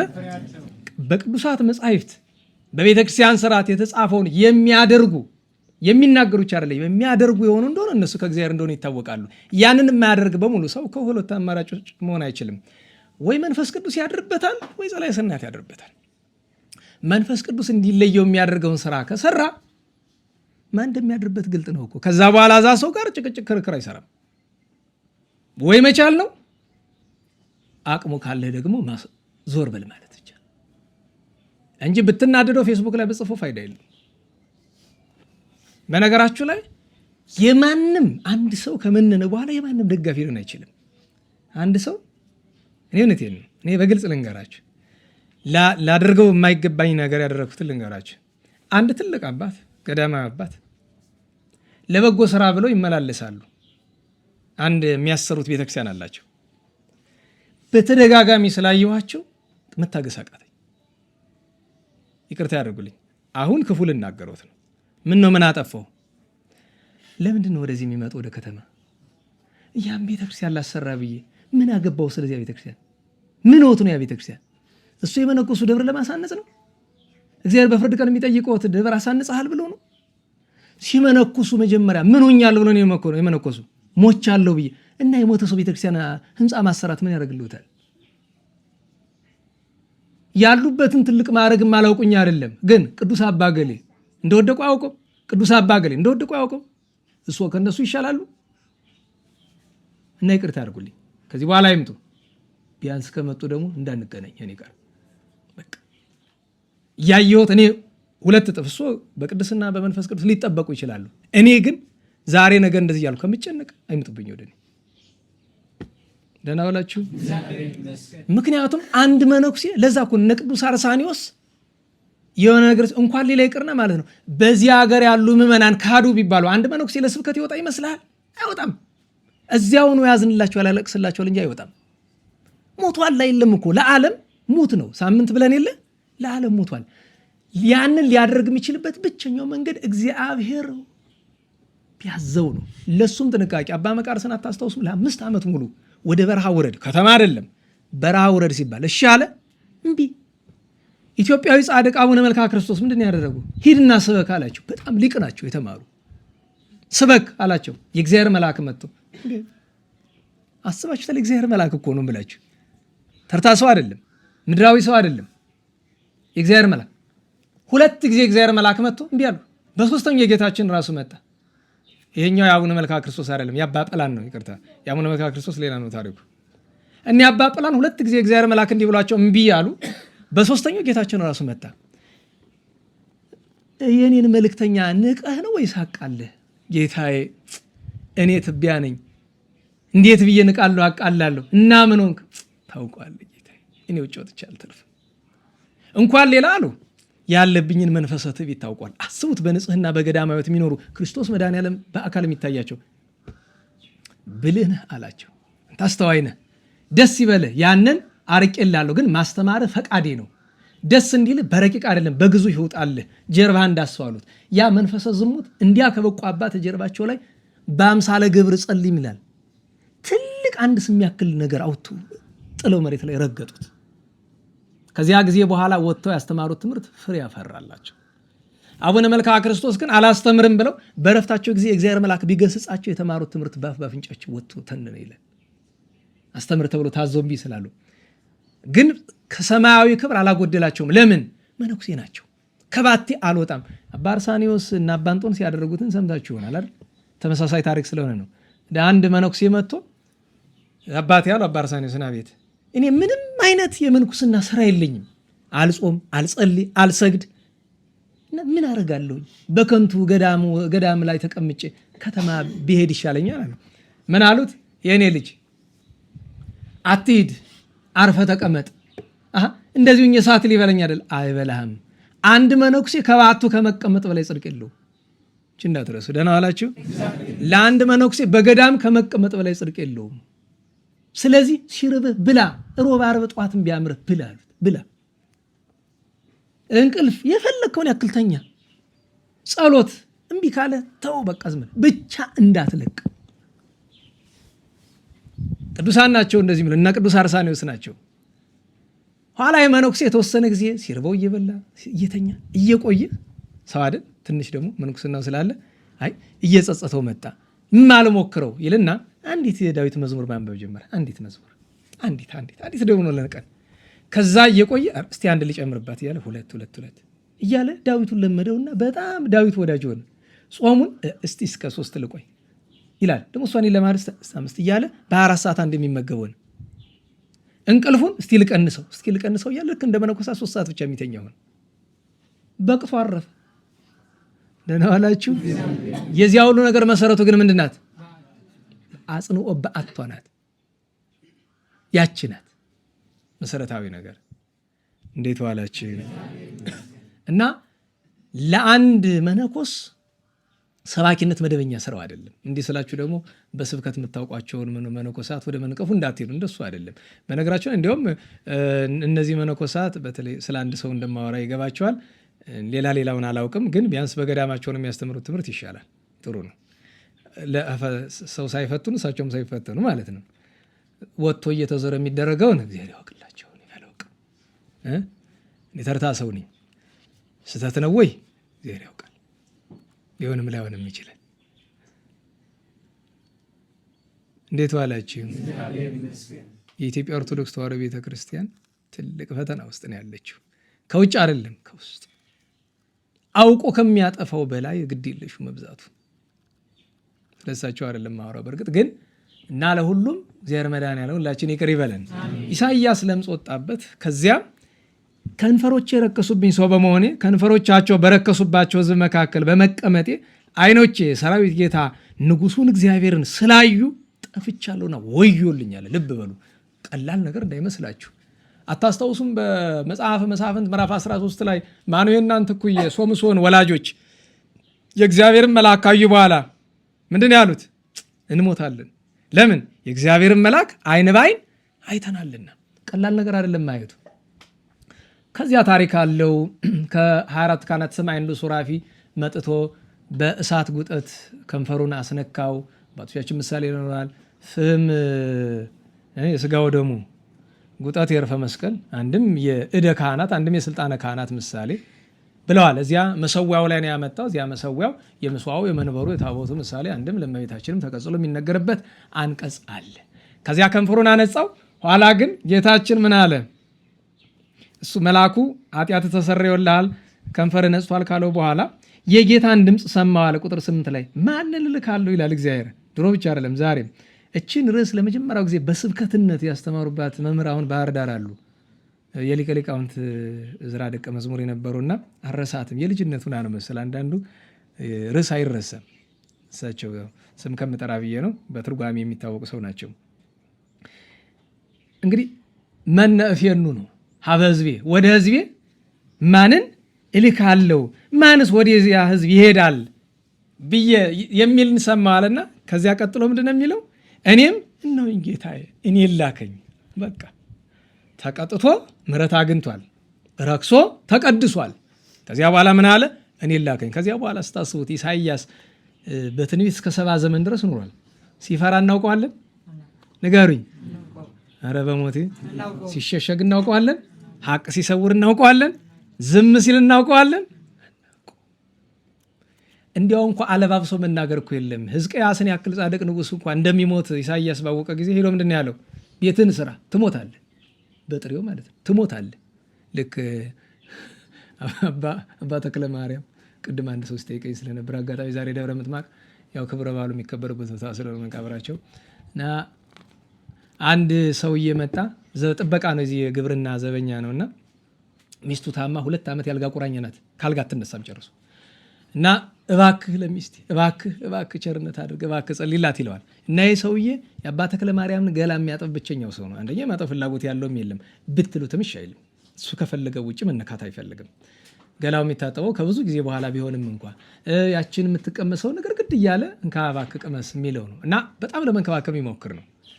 እና ሰውየው ግን ያንን እንደ ውለታ የሚቆጥር ነው እና እንደዛ ስላደረገለት ፈንታ ሚስቱ እንዲያድንለት የሚጠብቅ ነው። በጣም እምቢ ብሎ ሲዘበዝበው ምንድን ነው የምትለኝ አንተ? ሚስቴ እንድትድን ሚስት ትድናለች። ልክ የዛሬ ወር የገብርኤል ትድናለች። ግን የምትድን አንተ የሞትክ ቀን ለቀብር ትነሳለች። ድርቅ ያለ ነገር ማለት እብድ ሆነ ሰውዬው። ባጎረስኩ በተንከባከብኩ እንዲህ ባደረግኩ እንዲህ ታረገኝ እንዲህ ትለኝ ብሎ ጥይት በሰጫጨ ሄደ። በተባለችው ቀን ሌሊት 9 ሰዓት ላይ ነፍስ ወጣ፣ ሞተ። ሚስቱ ደንግጣ ብድግ። ዋናው አልቃሽ አስለቃሽ ቀባሪ እሷ ባለጤና ብላ ኖረች። ምን አይነት ፍርድ ነው? እግዚአብሔር ይወቀውን ያልመረምረው። እንደዚህ ያለ አያችሁ፣ ድርቅ ያለ ንግግር ይባል ትሞታለህ። ግን እኮ 1 ወር በእርግጥ አጭር ነው፣ ግን ግልጽ አድርጎ ነገሮታል። እና ኢሳይያስ እንደዚህ አሁንም እግዚአብሔርን ካየ በኋላ እውነቱን ማለት ምድራዊ ንጉሥ ምን ያህል ኋላ እኮ በእንጨት መጋዝ ከራሱ እስከ እግሩ ሲተነጥቁት መሀል ለመሀል ምንም አልመሰሉ። ለምን? ሰማያዊውን ንጉሥ አይቷላ፣ እውነተኛውን ንጉሥ አይቷላ። እግዚአብሔርን አየሁ ሪክቦ ለእግዚአብሔር እግዚአብሔርን አየሁ ባለው ፈንታ ደግሞ ዛሬ እመቤታችን ድንግል ማርያምን ጻድቃን አይደሉ፣ የጻድቃን ማየትማ አለ። ኃጥአን ግዝ የምትችሉ እስኪ እመቤታችን አየናት በሉ፣ ርኢናሃ በሉኝ። ለማን? ለማርያም ድንግል። እመቤታችን ድንግል ማርያምን ምን አልነ? አየናት። 5 ቀን ታምረ ማርያም ስታነቡ 5ቱን ቀን ሕዝብም አሕዛብም የሚያምኑም የማያምኑም የአፍርንጊ፣ የሮም፣ የግብፅ፣ የቀሬና በዙሪያ ያሉት ሁሉ ነገስታት መጥተው ነው የሚያዩት። በአጭር እመቤታችን ማየት ምንድን ነው የሚለውንና ከዛ አጭር ታሪክ እነግራቸዋለሁ። እመቤታችን ማየት መጀመሪያ ምንድን ነው? የሰው ልጅ የሚያስገርማችሁ ነገር ሳምንት አርሰናል ምናምን ስንል ነበር አይደለም? እግር ኳስ ለማየት እዛ ሂዶ አንድ አሁን ለምሳሌ ነገ ቅዳሜ በፈረንጆቹ በ30 እዛ ሃንጋሪ ቡዳፔስት ላይ ምናምን ሻምፒዮንስ ሊግ ምናምን ፍጻሜ ይደረጋል። ደግሞ ማስታወቂያ ነገርከን እንዳትሉ። እዛ ለመሄድ ለምኖ የ10 የ20 ዓመት ጥሪት ለምኖ ያንን አጠራቅሞ ቲኬት የሚቆርጥ ሰው አለ። ምን ለማየት? 22 ሰዎች በአንድ ኳስ ላይ ሲራኮቱ ለማየት። አርት ነው ምናምን የሚለውን እሱን አቆይልኝ፣ ሌላ ቦታ እንነጋገርበታለን። እኛ የምናየው በሃይማኖት መነጽር ነው። በሃይማኖት ብቻ አይደለም፣ በእውነት መነጽር ነው የምናየው። እስከዚህ ድረስ ዋጋ ይከፍላል። እኔ የራሴን ገጠመኝ ልንገራችሁ። አንዳንድ ጊዜ የራሴ ነገር ይሻለኛል፣ በተለይ በተርታው ነገርና ድሮ ነው ልጆች እያለን ኳስ በምናይበት ጊዜ አንድ በጣም ታዋቂ እግር ኳስ ተጫዋች ነበር፣ የብራዚል ራሱ መላጣ። አንድ ሰሞን ቁንጮ አድርጎ ነበር ምናምን፣ ይገባችኋል። እና እሱ ወደ ኢትዮጵያ የሚመጣበት እድል አለ፣ ወደ አዲስ አበባ ሊመጣ ነው። የሚገርማችሁ ሳንቲም መለመን ጀምረን ነበር፣ ለመሰረቅ ሁሉ ዝግጁ ነበርን። እሱን አዲስ አበባ ሄዶ ለማየት ማለት ነው፣ አንድ መላጣ ለማየት። በወቅቱ እኮ አንደኛው እውነቴን ነው፣ በወቅቱ እኮ ቀንድ ሊያስበቅለን ደርሶ የነበረ ደግሞ በየጊዜው ይጎዳል ምናምን ይላል። የሚገርማችሁ የቤታችን ግድግዳ በሙሉ የሱ ፎቶ ነው ያለ እና ወላጆቻችን ስገዱለት፣ እሱ እኮ ነው የቀረ፣ ክብር ምስጋና ይገባል እያላችሁ ስገዱለት፣ እሱ ነው የቀራችሁ ነው የሚሉን። ምንም ነገር ብትገቡ ደብተር ያለ ደብተር አለች፣ ምን መማሪያ ደብተራችን ልጥፍጥፍጥፍ ብሎ እሱ የሆነ አንድ ሰሞን ደግሞ ፋሽን መተነ ምናምን እየተገነጠለ የሚለጠፍ ነገር በቃ እንደ እብድ ነው የሚያደርግ። እሱ የሚጫወትበትን ኳስ ጨዋታ ለማየት ስንት ነገር ነው ያሳለፈን። እዚህ በፊት ነገርኳችሁ ይመስለኛል። ከሰማይ የሆነ ነገር እንኳን ወድቆብኝ ነበር ለትንሽ። አሁን ሰው ይሄን ነገር እንደሚት ምናምን ሊመስለው ይችላል። በአይኔ ያየሁትን ነገር ሌሊት 6 ሰዓት ላይ ነው። አንድ ቤት የሚያክል አረንጓዴ ነገር ስቶኝ አልፎ ነው ዛፍ ውስጥ የወደቀ። ግን ጧት ስንሄድ ምንም ነገር የለም። የዛን ሰሞን ይሄ ዩፎ ምናምን ወሬ ስንሰማ ስለነበር እውነት ለመናገር እንደ ማረጋገጫ ነው የወሰድነው። ያኔ ገና በልጅ ነው እና ሳስበው እኔ የብዙ ሰው ህይወት እንደተበላሽ አውቃለሁ። የጓደኞቻችን በሙሉ የአብዛኞቹ ህይወት ተበላሽቷል። እኛም ለትንሽ ነው ያመለጥነው። እንዴ ለትንሽ እቺ ቤተ እግዚአብሔር መቃብር ቤት ውላ ትግባ። ያው ሰው ነው መሰል ብሎ ይግባ የሚባል ውላ ትግባ። ጥሩ ናት ረዴት አላት። ያ ሁሉ የዋለውን ቆሻሻ ታጥባለች ማታ ሲመጣ ኋላ እንደገና ደግሞ ነግቶ ሄደን እስከምንቆሽሽ ድረስ ማለት ነው። የተገበረውን ገንዘብ ሳንጠቅስ ማለት ነው። እኔ በግልጽ ልንገራችሁ፣ ኳስ ለማየት በሚል እኮ የቤተሰብ አንድ ሙሉ ሸልፍ መጽሐፍ እኮ ተሽጦ አልቋል። በመጽሐፍ ዋጋ እንዳይመስላችሁ ለኪሎ ታውቃላችሁ። መጠቅለያ ለሱቅ መጠቅለያ 25 ሳንቲም 50 ሳንቲም 4 መጽሐፍ 5 መጽሐፍ ማለት ነው ኳስ ለማየት። ለዛ ነው ጥሩ አይደለም ብላችሁ አሁን ራሱ በጣም ብዙ አይታችኋል። አሁን ለምሳሌ አዲስ አበባ ላይ የዛሬ ሳምንት እንደዚህ ዋንጫ ምናምን አነሳ የተባለ ጊዜ በቪዲዮ ተቀርጾ አይታችኋል። እንደ እብድ ሲያረጋችሁ ልብሱን አውልቆ እንደዚህ እያሽከረከረ። በነገራቸው ላይ ምንድን ነው ምልክቱ? እኔ የውጭ ሰዎች የሚያደርጉበት ምክንያት ይረዳኛል። እኛ ሀገር ውስጥ ያለው ልብሱን አውልቆ የሆነ ቲሸርት እንደዚህ የሚያሽከረክር ለምን ይመስላል? ምንድን ነው ትርጉም ይገባቸዋል? ከልብስ ተራቁተ የሆነ ጨርቅ ቀይ ጨርቅ እንደዚህ ማሽከረክር፣ የሌላም ቢሆን የሌላ ጨርቅ ይሆናል። የጤና ነው። ደህና ዋላችሁ። አስቡት፣ ለእኛ ምንም መንፈሳዊ አይደለም ስጋዊ ጥቅም ለሌለው ነገር የሚከፈለውን ዋጋ አስቡት። 22 ዓመት እኮ ነው ታግሼ ዋንጫ እስኪበላ 22 ዓመት ዋንጫ እስኪበላ የጠበቀ ደጋፊ። እስኪ አስቡት ይሄን 22 ዓመት እንዲያው ትኩር አድርጎ ጸሎት ብንጸልይበት ኑሮ የት እንደርስ ነበር? ንስሐ ብንገባበት ብንቆርብበት ኑሮ የት እንደርስ ነበር? ስንቶቻችን ያበላሽ እና ለስጋዊ ነገር ለማይረባ ስጋዊ ነው። ለምሳሌ ደሞዝ ለማግኘት እንኳን ቢለፋ አንድ ነገር ነው። የሆነ ነገር አግኝቶ እናንተ ተጠቅማችሁ ከእናንተ በኋላ ያሉ ሌሎች ሰዎች የምትጠቅሙበት። ድሃ እየተራበ የሆነ ምንም ነገር የማይረባ ነገር ለማየት መክፈል እንኳን ከባድ እኮ ነው። አንዳንድ ጊዜ በነገራችሁ ላይ ይኸውላችሁ አንድ ጓደኛዬ ጋር ስንንቀሳቀስ ሻይን ጠጣ ወይ ወዲያውኑ ጭንቅላቱ ላይ ምን ይመጣል? አይ ልብ በሉት፣ ሻይውን ገብቶ ቢጠጣ ኖራለሁ ንገሩኝ። ግን ወዲያው ጭንቅላቱ ላይ ምን መጣ? አይ እቺ የሻይ ዋጋ ዳቦ ቢገዛበት የተራበ ሰው ትይዝ ይሆናል እኮ ዕዳ እንዳይሆንብን ይቅርብን። የሚገርመው ዛልፍ ብሎ ግን ከዛ በላይ የሆነ መጽሐፍ ተገዛ ዋጋው። ያማ የዘላለም ሕይወት በውስጥ ያለው ነው። ያማው ግን እውነት ለመናገር እንታ መምህር ወልደአብ አለቃ ወልደአብ አንድ ያሉት ነገር አላቸው አይደለም? የአርጋኑን ጸሎታቸውን በእንተ ስማ ለማርያም ስላቸው ሰጡት። ይህንታ አላቸው። እንግዲህ የትርጓሜ ነው የሰሩት፣ የጥንቱን ነው የምነግራቸው። የዛሬ 250 ዓመት የነበሩ ናቸው። ይህንታ እንዲሁ ምድራዊ ነገር ይሰጣል እንጂ አሁን የጸሎት መጽሐፎትን ምጽዋቱ ላይ ይሰጣሉ ስላቸው፣ ልጄ በፍርድ ቀን ጌታ እኮ አርጋኑን ጸልያል አይደለም የሚጠይቀኝ፣ እስመ ርህብኩ ነው የሚለኝ፣ ተርቤ ነው የሚለኝ፣ እርቦታል። በቃ ይጠቀሙ። አያችሁ ሊቅ ናቸው። ሌላም አንድ ሊቅ ብለውታል ይባላል። መጽሐፍ ቅዱስ ምጽዋት ሰጥተው በፍርድ ቀን እኮ መጽሐፍ ቅዱስ ቤት አለ ወይ አይደለም ጥያቄው፣ እዛ የተጻፈውን ኖርሃለሁ ነው፣ የተራበ አብልተሃለሁ ነው። እኔ በነገራችሁ ላይ ማድረግ አለማድረጉ አይደለም ማሰብ አለማሰቡ እኮ ራሱ ይገርማል አይደል? ይህ ነገር ስናደርግ ትርፍ ነገር መብላት መጠጣቱን በጠና ያለው ነገር መልበሱ ችግር፣ ትርፍ ነገር ሲያምረን ትንሽ አይምሯችን ቢወቅሰን እኮ እንዴት ደስ ይል ነበር አይደል? እኔም እናንተም ባለፈው ነግራችኋለሁ አይደል? ሰዎች እንደዚህ ያደርጋሉ፣ እኛ ግን አናደርግም አይደል? አናደርግም አይደል? ለምን? ስለሌለ ብናገኝ እንከፋ ይሆናል እኮ ፈተናው የሚመጣ ለዛ ነው ጌታዬ ገንዘቡን ሀብቱን በሩቅ አድርገው ወዲያም አታምጣው። ለምን? ችሎታ የለም። ሲመጣ ችሎታው ስለሌለ ያው እንደውም ያላቸው ይሻሉ ይሆናል። እና እመቤታችን ማየት ምንድን ነው? ምን ያህል ነው? እንኳን ሌላ አልኳችሁ። አንዳንድ ጊዜ ለምሳሌ ቅዱሳት ስዕላት አሉ። ቅዱሳት ስዕላትን በስጋዊ ዓይናችን ስለምናያቸው የመጀመሪያ ቀን ስናያቸው የሚሰማን ስሜት ከቀናት በኋላ ይገኛል። ትኩረታችን ይስቡናል። አንድ ነገር የቅዱስ ዳዊትን ስዕል ዓመቱን ሙሉ የምንሸፍንበት ምክንያት ይገባቸዋል? ለምንድን ነው የምንሸፍነው? ዓመቱን ሙሉ ምንም ተአምር ተፈጥሮ ማናየው ለምን ይመስላቸዋል? ለዛ ነው በዓመቱ ሲገለጥ በአካል ያለ እስኪመስል ድረስ ነው። ደስ ይላል። ስጋንን ዕለት ዕለት ማየታችን ችግር እየፈጠረ ስለሆነ ዕለት ዕለት ቅዱሳት ስዕላትን ማየት መልካም የተቀደሰ ነገር ነው። ግን በዚያ ምክንያት በቃ እንደዚያ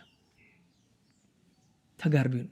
ለምን? ዋጋው እንዲገባን። አንድ ነገር እኮ ለመንፈሳውያን ቶሎ ቶሎ ስላገኙት አንድ ነገር አይቀልባቸውም። ስጋውያን ስለሆነ ግን ቶሎ ቶሎ ስናገኘው በቀላል ለምሳሌ በጣም እንዲያው ዝነኛው የተፈላጊ የሚባል ሰው የመጀመሪያ ቀን ሲያገኘው በጣም ደስታ ይሞታል አይደል? 2-3 ጊዜ ካገኘው በኋላስ አረ እንዲያውም ከዛ ብሎ ይባስ ብሎ ያ ራሱ በጣም ተፈላጊ ሰው እየደወለ ና እስቲ እናገኝ ቢለው ወይዞ ስልክ ይህ ሰውዬ ደግሞ አበዛው ነው የሚለው። እውነቴን ነው። እዚህ በፊት አልነገርኳቸውም? ሰዎች በጣም እንደውድ እንዲያስቧቸው አድርጉት እያልኩ አይደለም። ስልክ አታንሱላቸው እስኪ። በቃ ስታነሱላቸው ያቺን ሰዓት ለመጠቀም የሚያደርጉት ጥረት እስቲ በየቀኑ አንሱላቸው። የቆሎ ጓደኛ የሚያደርግ እውነቴን ነው። በአሁን ስልክ ማላነሳው ለዛ ነው ብዬ አይደለም፣ ግን ገጥሞኛል በጣም የመጀመሪያ ቀን ሲያገኛችሁ እየተንቀጠቀጠ ያወራችሁ በሌላ ጊዜ ጆሮህን ልቆንጥጥህ እኮ ነው የሚል መጥቶ ለዚያን ስጋዊ ሰው ግን የሚገርማችሁ ነገር መንፈሳን አባቶች ለምሳሌ ሲመጡ እውነተኞቹ እዚህ ግቢ ሲገቡ ሰርክ አዲስ ነው። ሰርክ አዲስ መዓዛ፣ ያ መዓዛ ሰርክ ይሸታቸው ደስታ ነው። ልብ የሚመስጥ ነው። ሰውነትን ወደ አየራት የሚወስድ ነው። ላደላቸው እንኳን እግዝእትነ ማርያም ሰማያዊት ንግሥት የአምላክ እናት እርሷን ማየት ይቀር። ለዛ ነው ደራሲው ሰላም ለለርእዩኪ እንደ ወትሮ ሰላም ላንቺ አላለም። አንቺን ላዩ ነው። ዛሬማ የእሷን ሰላምታ ተናግሮ መጨረስ ስለማይቻል ወረድ ያደረገውና ምን አለ? ሰላም ለለርእዩኪ አንቺን ላዩ ነው ዛሬ ምስጋና የማቀርበው። ከመ አይነ ሁለት ሀበ እማ አንዲት ብላቴና ሴት እናቷን አይና እንደምታይ አንቺን ላዩትስ ሰላምታ አቀርባለሁ።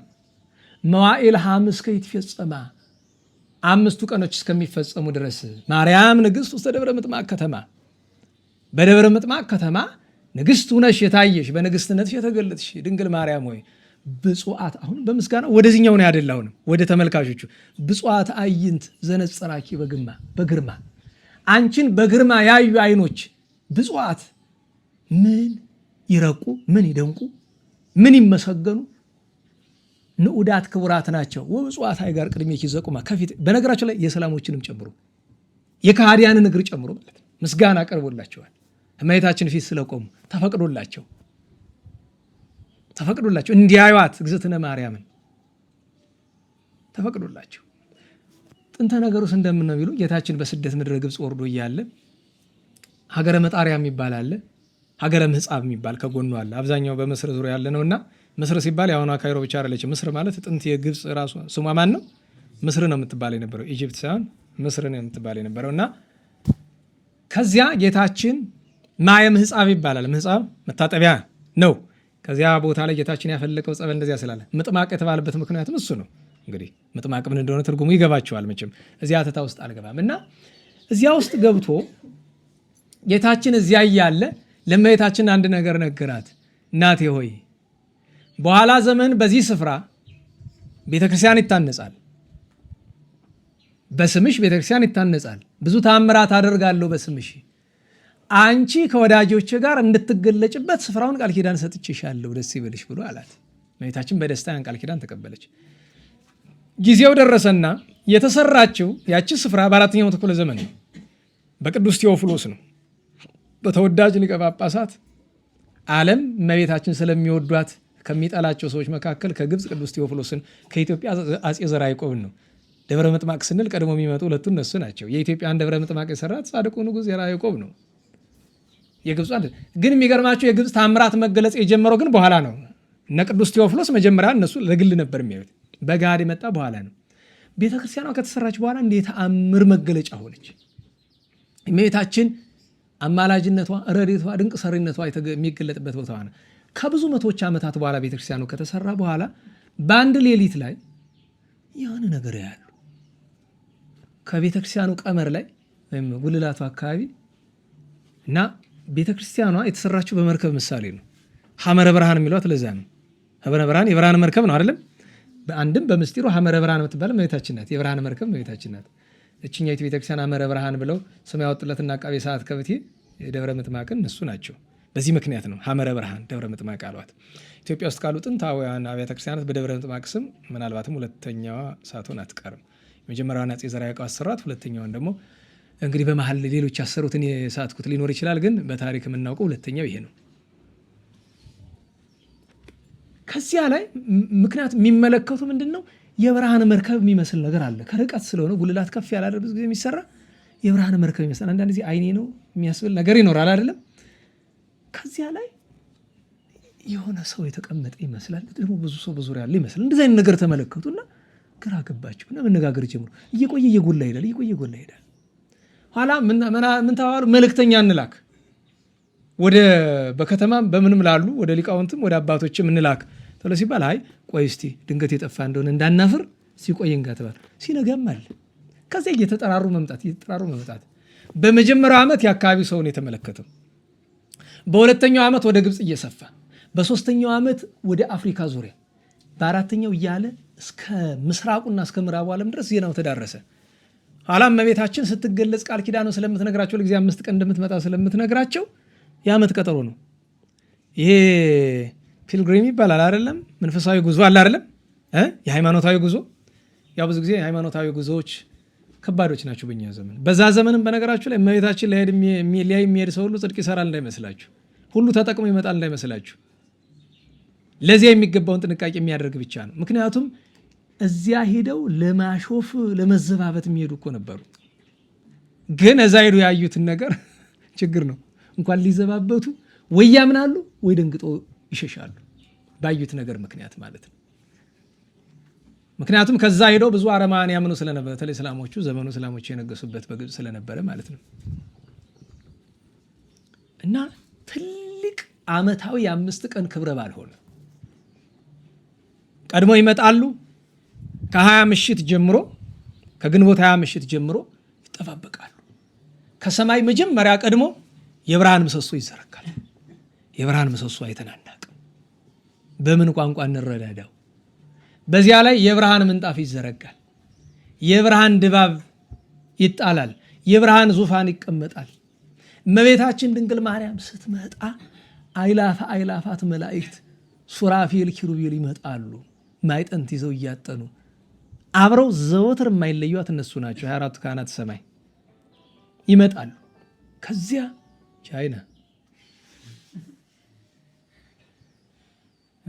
የምትባይ ዞሮ ካለሽ ይቅርታ እንግዲህ እንደዚህ የሚባል ስም ያላቸው ሰዎች ስላሉ ስልኩን ነው ቻይና ያልኩ እና አይላፍ መላእክት ይወርዳሉ። በዚህ ያሉ በወቅቱ የነበረው ኤጲስቆጶስ አባ ዮሐንስ ይባላል። መልእክት ወደ ኢትዮጵያ ደረሰ። ብዙ ኢትዮጵያውያን ይሄዱ ነበር። እዚያ ሄደው ያንን ይሳተፉ ነበር። እመቤታችን ያዩ ነበር። ዓመት ተጠብቆ የሚታይ ነገር ነው። ደግሞ ደስታ ነው። 5ቱ ቀን እስከሚያልቅ ድረስ ምግብ መጠጥና እንቅልፍ እንኳን ለብዙ ሰው ትዝ አይለውም። ለምን? ስፍራው በምድር ያለ ሰማይን ሆኗልና። እና መጀመሪያ ላይ እመቤታችን በማየታቸው ደስታ ሲያደርጉ ይቆያሉ። በኋላ ግን እንደገና ደግሞ ሌላ ምኞት ያመጣሉ። መጀመሪያ መንፈሳዊ ምኞት እየቆየ ስጋዊ ምኞት ይከተላል። ሰው ችግር አይደል? ስጋ የለበሰ እና እመቤታችንን የተመኙትን ከመላእክት ወገን ሊሆን ይችላል፣ ከነቢያት ወገን ሊሆን ይችላል፣ ከሐዋርያት ወገን ሊሆን ይችላል። ይጠይቋታል። እስቲ ቅዱስ ገሌን ይላሉ። መነኮሳት ቀረብ ይሉና እስቲ አባታችንን እንጦስን አሳይን እመቤታችን፣ እስቲ አባ መቃርስን፣ እስቲ አባ ጳላሞንን፣ እስቲ አባ ጳኩሚስን አምጪ ይላሉ። ታመጣቸዋለች። ባርከዋቸው ሁሉም ቅዱሳን ሲመጡ መላእክትም ሊቃነ መላእክትም ያመሰግኗታል፣ ይሰግዱላታል። ሰማዕታት ዘወትር ስለማይለዩ በተአምረ ማርያም ተጽፎ እንደምታዩት ቅዱስ ጊዮርጊስ ይመጣል። በአምባላይ ፈረስ በነጭ ፈረሱ ይወርዳል። እመቤታችን ፊት ይሰግድላታል። ሕዝቡን ባርኮ ይመለሳል። ቀጥሎ ሁለተኛ የሰማዕታት አለቃ መርቆሪዎስ ነው፣ ይመጣል። ሶስተኛ ቴዎድሮስ ነው። ቅዱስ መርቆሪዎስ በዱሪ ፈረስ፣ ቅዱስ ቴዎድሮስ በሐመር ፈረስ ይላል። ዱሪ ማለት ጥቁር፣ ሐመር ቀላ ያለ፣ እነዚያ ነው። ሌሎችም ሰማዕታት ይመጣሉ። ቅዱሳን ሕፃናት ይመጣሉ። 144,000 ይህ ሁሉ ተድላ በሚደረግበት በወቅቱ የነበረው ጳጳስ እንግዲህ አንድነት እንድታውቅ የሚያስፈልግ ነገር ሲጠየቅ ዝም ብለህ መሀል ተነስቶ አንዱ እገሌን አሳይ ምናምን አይደለም። ተስማምቶ በአንድ ነው የሚጠየቅ። በነገራቸው ላይ እግዝእትነ ማርያም እግዚአብሔር ቅዱሳን ከየትም ቦታ የሚነገራቸው ነገር ይሰማሉ። አንድ ጊዜ ለሚሊዮን ሆነ ብትናገርም ይሰማቸዋል። ይሰማሉ። እሱን በጸጋ እግዚአብሔር በባህሪው እንደሚሰማው እሱ በጸጋ ይሰማሉ። ነገር ግን በአንድ ስፍራ ያለ ሰው ቅዱሳን ሐዋርያትን መንፈስ ቅዱስ ሲቀበሉ በስንት ልብ ነበሩ ይላል? ንገሩኝ። በአንድ ልብ ነው መለመን ያለበት። የማህበር ነገር ከሆነ በአንድ ልብ ነው መለመን ያለበት። እና እዚያ ያለው ብዙ ጊዜ ሀሳቡን የሚያነሳው። ኋላ ግን ሰው በሚያንስበት ጊዜ እኮ ነው አንዱ ብድግልና እመቤቴ ኧረ አባቴ ናፍቆኛል አምጪልኝ ይላል። አባቱን ታመጣለች። እሱም በኋላ እመጣላችኋለሁ። የዚያን ቀን ግን ምን አላቸው? እንግዲህ እስካሁን ድረስ ብዙ ቅዱሳን አይተናል። እስካሁን ያላየናቸው አዳምና ሔዋን ናቸው እና እባካችሁ እንለምናት እና ለእኔ ፍቀዱልኝ፣ ዝም በሉ አላቸው። ጸጥ አሉ። ያን ጊዜ የፍጥረት እመቤት የሰማይ ምድር ንግሥት የሚለምኑሽ ሁሉ የምትሰሚ የምህረት እናቱ አባታችን አዳም እናታችን ሔዋንን አምጪልን እንያቸው፣ እስቲ 10 ፍጥረት ናቸው እንያቸው ብሎ ተመኘ። ያን ጊዜ እመቤታችን አዳምና ሔዋን እንዲመጡ አዘዘች። መጥተው አባታችን አዳም በቀኟ እናታችን ሔዋን በግራዋ ቆሙ። ያን ጊዜ ያ ሊቀ ጳጳሳት ሊያመሰግናቸው ፈልጎ እያለ አዳምና ሔዋንን እታች ያለው ሰው ቀደመ። በእናንተ ምክንያት ችግር በእናንተ ምክንያት እንዲያደርጋችሁ ሞቀሳ እና በአካለ መንፈስ ሲያለቅሱ ታዩ። በአጸደ ነፍስ ስጋዊ እንባ የለም፣ በመንፈስ እንደዚያ ሆኖ አዩ እና እመቤታችን ተቆጣች። ለምን? ሊቀ ጳጳሳቱም ተቆጣ። ያን ጊዜ ኦ አዳም እንተ ኑረሰይና ከማለቱን ትተው ኦ አዳም ሔዋን አኮ ዘይትካል ኪያክሙ ንጻል፣ እናንተን መሳደብ ለኛ አይገባንም። ለምን? እመቤታችን አንድ ነገር አለቻቸው። እናት አባቱን የሰደበ በኦሪቱ ምን ይላል? ሞት ይገባዋል ይላል። ደነገጡ። እናንተን መሳደብ አይቻለንም። አንትሙሰ ድሁናን፣ እናንተማ በንስሐ ድናችኋል። ወቦይክሙ ሀበዘ ቀዳሚ ርስትክሙ፣ ወደ ቀደመ ርስታችሁ ገብታችኋል። በደመ ዚአሁ ለዘተቤዘወክሙ፣ ቤዛ ሁናችሁ መድኃኒታችን ክርስቶስ ገብቷችኋል ብሎ እንደገና አመሰገኗቸው። ከዚያ እያይዛ ግን እመቤታችን ካልቀረማ ብላ አብርሃምን፣ ይስሐቅን፣ ያዕቆብን፣ ሙሴን፣ አሮንን፣ ዳዊት፣ ሰሎሞንን፣ እዝራን ነቢያትን ሁሉ አመጣች። ታዲያ እዚያ ሁሉ አይገኝም እንጂ ቢገኝ ማንን ማየት እንደምንሻ መቼም ይታወቃል። ሁሉም ይፈልጋል። ግን ምንድን ነው የሚል ትናንት እናንተ መሀል አንዲት ኩታራ ልጠይቅ መጣ። አንድ ሰው ጠቅላይ ሚኒስተር መሆን ትፈልጋለህ አሉት። እነሱም አይሰጡኝን የማልሻው አላችሁ። ጥሩ ነው አይደል? እኔም ማልሻው እንኳ ይቅርብን እንሻው ነበረ፣ ግን የለም አይገኝም። ርእይ እንደዚህ ያለ ስፍራ ብንገኝ ኃጢአታችን አይከለክለንም ነበረ። ደብረ ምጥማቅ ብንገኝ ዝትነ ማርያምን ቅዱሳንን ለማየት ኃጢአታችን አይከለክለንም ነበረ። አሁን ባለንበት ሁኔታ ግን ርእይ ሁልጊዜ እንዳትረሱ። ማየት ከእምነት ባሻገር ሚኒመም ሪኳየርመንት ነው የለ በእንግሊዝኛችሁ፣ ዝቅተኛ መስፈርት አሉት ለማየት። ከዚያ ከርእይ ማዕረግ ለመድረስ ፍጹም ፍቅር፣ ፍጹም ትህትናና ፍጹም ንጽህና ይጠይቃል። እነዚህ ሶስቱ በሌሉበት ከቶውን ማንንም ማየት አይችልም። መንፈሳዊውን ነገር በአይነ መንፈስ ማየት አይቻልም። ትህትና፣ አንድ ሰው ትዕቢተኛ ሆነ ማለት እኮ ጠላት እንዳደረበት ግልጥ አይደለም? ጠላት ያደረበት ሰው እንዴት ነው መንፈሳዊውን ዓለም ማየት የሚችል? ቀጥሎ ምንድን ነው? ንጽህና ነው። እግዚአብሔር ምን ይወዳል? ንጽህና። አንድ ሰው ኃጢአት ካረከሰው በኃጢአቱ ምክንያት ማን እንደሚያደርበት ግልጥ ነው። ሶስተኛው ምንድን ነው? ፍቅር ነው። እስመ እግዚአብሔር ፍቅር ውእቱ። መንፈሳዊ ዓለም ፍቅር ነው። እግዚአብሔር ፍቅር ነው። እመቤታችን ፍቅር ናት። መስቀል ፍቅር ነው። ቤተክርስቲያን ፍቅር ናት። ቅዱሳን መላእክት፣ ነቢያት፣ ሐዋርያት፣ ጻድቃን፣ ሰማዕታት ፍቅር ናቸው። ፍቅር የሌለው ሰው እነሱን ማየት አይችልም። የፍቅር ትርጉሙ እንኳ ያልገባን ሰዎች አይደለን? ምን ማለት እንደሆነ እንኳ ፍቅር ምንድን ነው? ሁልጊዜ እላችኋለሁ፣ የገባችሁ ካላችሁ አስረዱ። ፍቅር ምንድን ነው? ፍቅር እግዚአብሔር ነው እንላለን። አዎ ቃሉንማ ጌታ ውስን እንክት አድርጎ በቅዱስ ዮሐንስ ወንጌል ምዕራፍ 15 ነግሮናል። አልቦ ዘየአቢ ወይሄይስም ዘፍቅር። ፍቅር ነው የምትፈልጉ? ፍቅር ማለት ይሄ ነው። ከዚህ የሚበልጥ የለም። ከመብሲ ዘይሜጡ ነፍሶ ቤዛ ነፍሰ ቢጹ። ራስን ለሌላው አሳልፎ መስጠት ነው ፍቅር ማለት። ሁልጊዜ ነገራችኋል አይደል? ፍቅር መስጠት ነው መቀበል ነው? ነገሩኝ። መስጠት ፍቅር ነው፣ መቀበል ፖለቲካ ነው። አየህ፣ ሲሰጡ አትቀበል አይደለም። ጌታችንም ባለፈው እዚሁን የተማርንበት የኛው ጉባኤ የቤት ስራ እዚህ ነው እንጂ የቤት ስራ ሰጥቻችሁ ነበር አይደለም? ቅዱስ ጳውሎስ ጌታ እንዲህ አለ፣ ከሚሰጥ ይልቅ ከሚቀበል ይልቅ የሚሰጥ ብፁዕ ነው የሚለው። ብፁዕ ዘይሁ እምዘይነስ ይላል። አያችሁ፣ መቀበል ጽድቅ አይደለም፣ ትሩፋት አይደለም፣ መንፈሳዊ ጥቅም የለው። መንፈሳዊ ጥቅም ያለው ምንድን ነው? መስጠት ነው። ፍቅር ስለዚህ መስጠት ነው። ለዚያ ነው በጋብቻ ውስጥ ያላችሁ ጊዜ ያችን ምናምን ደቂቃ አዳምጣት ምላችሁ። ለምንድን ነው የምትጋቡ ሰዎች የተጋባችሁም ሰዎች ስሙ። አሁንም 3 የጋብቻን ዓላማና እግዚአብሔር ከጋብቻ የሚፈልግባችሁን ነገርና 3 የጋብቻ ጠላት የሚሆኑ ፈተናዎችን እዩዋቸው። ከነዛ ውስጥ መካከል አንዱ ይሄኛው ነው። ሁሉ ሰው ከተጋባ በኋላ ጠባዩ ተቀየረብኝ፣ ጠባያ ተቀረብኝ። አንዱን ተወቁ። ከገባችሁ በኋላ የነበራችሁ ጠባይ የሚቀጥልበት እድል ጠባብ ነው። ሆን ብላችሁ ፈልጋችሁ የምታደርጉት ነገር አይደለም። ለምን ያ ነገር የሚሆንበት ምክንያቱ 3 ነው። አንደኛ ብዙ ሰው ጠባዩን ይደብቃል፣ ይገርመኛል። ሁለተኛ ምንም ሆነ ምንም ሰዎች ስላልተፈተን ደህና ዋላችሁ።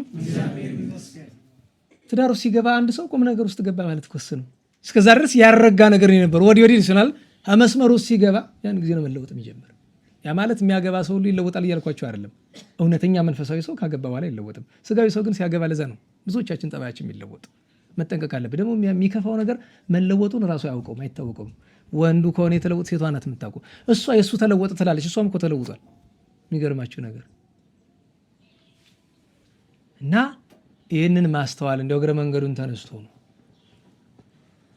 እና በእውነቱ ስለ ረያ መተን ነው። እነዚህ 3ቱ ነገሮች ግድ ያስፈልጋሉ እና እንደዚያ ሲያዩ እና በአንድ ዓመት ግን ይሄኛው ኤጲስቆጶሱ ህዝቡን አሳመናቸው። አንድ ነገር ምን ብለው እስላሞቹ አብሮ ይመጡ የለ እና የአምላክ እናት ሆይ ዛሬ ደግሞ ከቸርነትሽ ተስፋ አድርገን እንለምናለን። ተንባላት አይደለም የሚባለው በቤተክርስቲያን ተንባላት ነቢይ ነው፣ ጸድቋል፣ ከሱ የሚበልጥ ነቢይ የለም እና በጀነት ነው የሚኖር ይላሉ። እስቲ ያሳይን የት እንደሚኖር። ዛሬ የማየው ነገር ቢገለጥ እንዴት ጥሩ ነበር። ሰማዕት ናት፣ ልመና የምትሰማ መላእክትን አዘዘቻቸው፣ አምጡት። ሲያመጡት የሚገርማችሁ ነገር በአይነ መንፈስ ቦታውን ሁሉ አሳይታቸዋለች። ከየት እንደሚመጣ ብሎ ከባዶ አይደለም፣ ከእሳት ከሲኦል ማለት ነው። ከሲኦልም አይነት አለው። ለምን ቢባል ዓለም ካስተናገደቻቸው እጅግ የመጨረሻ አረመኔ ሰዎች መካከል አንዱ እሱ ነው። እሱ ባወጀው ጂሃድ ወደ 300 ሚሊዮን የሚደርሰው ዳታ ነው የምነግራቸው፣ ዓለም አቀፍ ዳታ ነው። በጂሃድ ምክንያት ተገሏል ባለፉት 1400 ዓመታት ማለት ነው። ዛሬም ሊበሉን አሰብስበው ታያቸው የለ ብዬ ስለደከመኝ ትችዋለሁ። ቢገባችሁ ይገባችሁ፣ ባይገባችሁ አንድ ሞት ነው የምንሞተው። 101 ሞት። ለእናንተ ከተስማማችሁ ለእኛ ምን ያስፈራናል? ልብ ያለው ግን ልብ ይላል፣ ወገቡን ስሩን ያጠብቅ ነበር። እየተደረገ ያለው ነገር ታያላችሁ። እንኳን ሌላ ይቅርና የእኛን እምነት 24 ሰዓት ይሳደባሉ አይደለም። የነሱን ስድብ አይደለም ለነሱ መልስ የሰጠው ሰው እዚች ሀገር መኖር ይችላል? ማጆሪቲ ክርስቲያን ባለበት ሀገር መኖር ይችላል? የዛሬ 4 ዓመት እኛ ያሳለፍነው ነገር ረስታችሁት ነው? 81% ኦርቶዶክስ ባለበት ከተማ ለአመታት የቁም እስረኛ ሆነን ነበር አይደለም። ለምን ታውቁት ነው? አቅሙ ጠፍቶ አይደለም፣ ግን እግዚአብሔር ያውቃል። እኔ ያሳዝናል በነገራችሁ ላይ ማጆሪቲን እንደ ማይኖሪቲ መኖር። ለሁሉም ስታመጣው ለወሬ እንኳን ይከብዳል። በእርግጥ እንኳን እንደሱ አይነት የከፋ የከረፋ ነገር የሰራ ሰው ሌላም ቢሆን እንደዛ ሆኖ በሳት ሰንሰለት አንገቱ እጁ እግሩ ታስሮ፣ እሱ ብቻ አይደለም በግመል እየተጎተተ ነው። ግመሏ የምትጎትተው በአባለ ዘሩ ነው። ለምን? ብዙ ሴት ስላረከሰ ቅጣት ነው። ከ9 ዓመት ህፃን ጀምሮ በአደባባይ በይፋ ከ9 ዓመት ህፃን ጀምሮ ብዙ ሴቶች ስላረከሰ፣ ለዚያ ነው ሰው አለ ነገር ይመስለዋል። ያ ከሌላው ተለይቶ እንደዛ አይነት ቅጣት የደረሰበት ቆራ መስሎ ከጽልመት 7 እጅ ጠቁሮ አሳየቻቸው። አሕዛብ አፈሩ፣ እኩሎቹ አመኑ። እኩሎቹ ሄዱና ተናገሩ ለገዢዎቻቸው እንዲያርገው አዋረዱን ብሎ። መንፈሳዊ ነገር ነው እኮ የስጋዊ ነገር አይደለም። በዚያ ምክንያት ከዚያ ጊዜ ጀምሮ መሰረታዊው ነገራቸው ደብረ ምጥማቅን ማፍረስ ሆነ። የሚገርመው ሊያፈርሱ ሲመጡ እመቤታችን የተገለጠች ትከለክላቸው ነበር። ኋላ ግን እየቆየ በመንፈሳዊ ጉዞ ሰበብ በዚህ ሰበብ የሚመጣው ሰው ቋሚ ስራው ምን ሆነ? እዛ በደል ያለፈው ነገራቸው አለ። በክርስቶስ ሰምራ ምክንያት በመሃል አንድ ቀን የመደበኛ ጉባኤ ያልነበረበት ቀን አንስቼላችሁ ነበር አይደል? አዎ። ገዳም ከሚወደው ሰው አብዛኛው ሰው ተጠቅሞ የሚመጣ ይመስልሃል? አይጠቀምም። ለእመቤታችን ክብር ለዛ እኮ ነው። አያችሁ፣ እውነት ወቁ። እስቲ አንድ ጥያቄ ልጠይቃችሁ። 1000 ብር ታውቃላችሁ አይደል?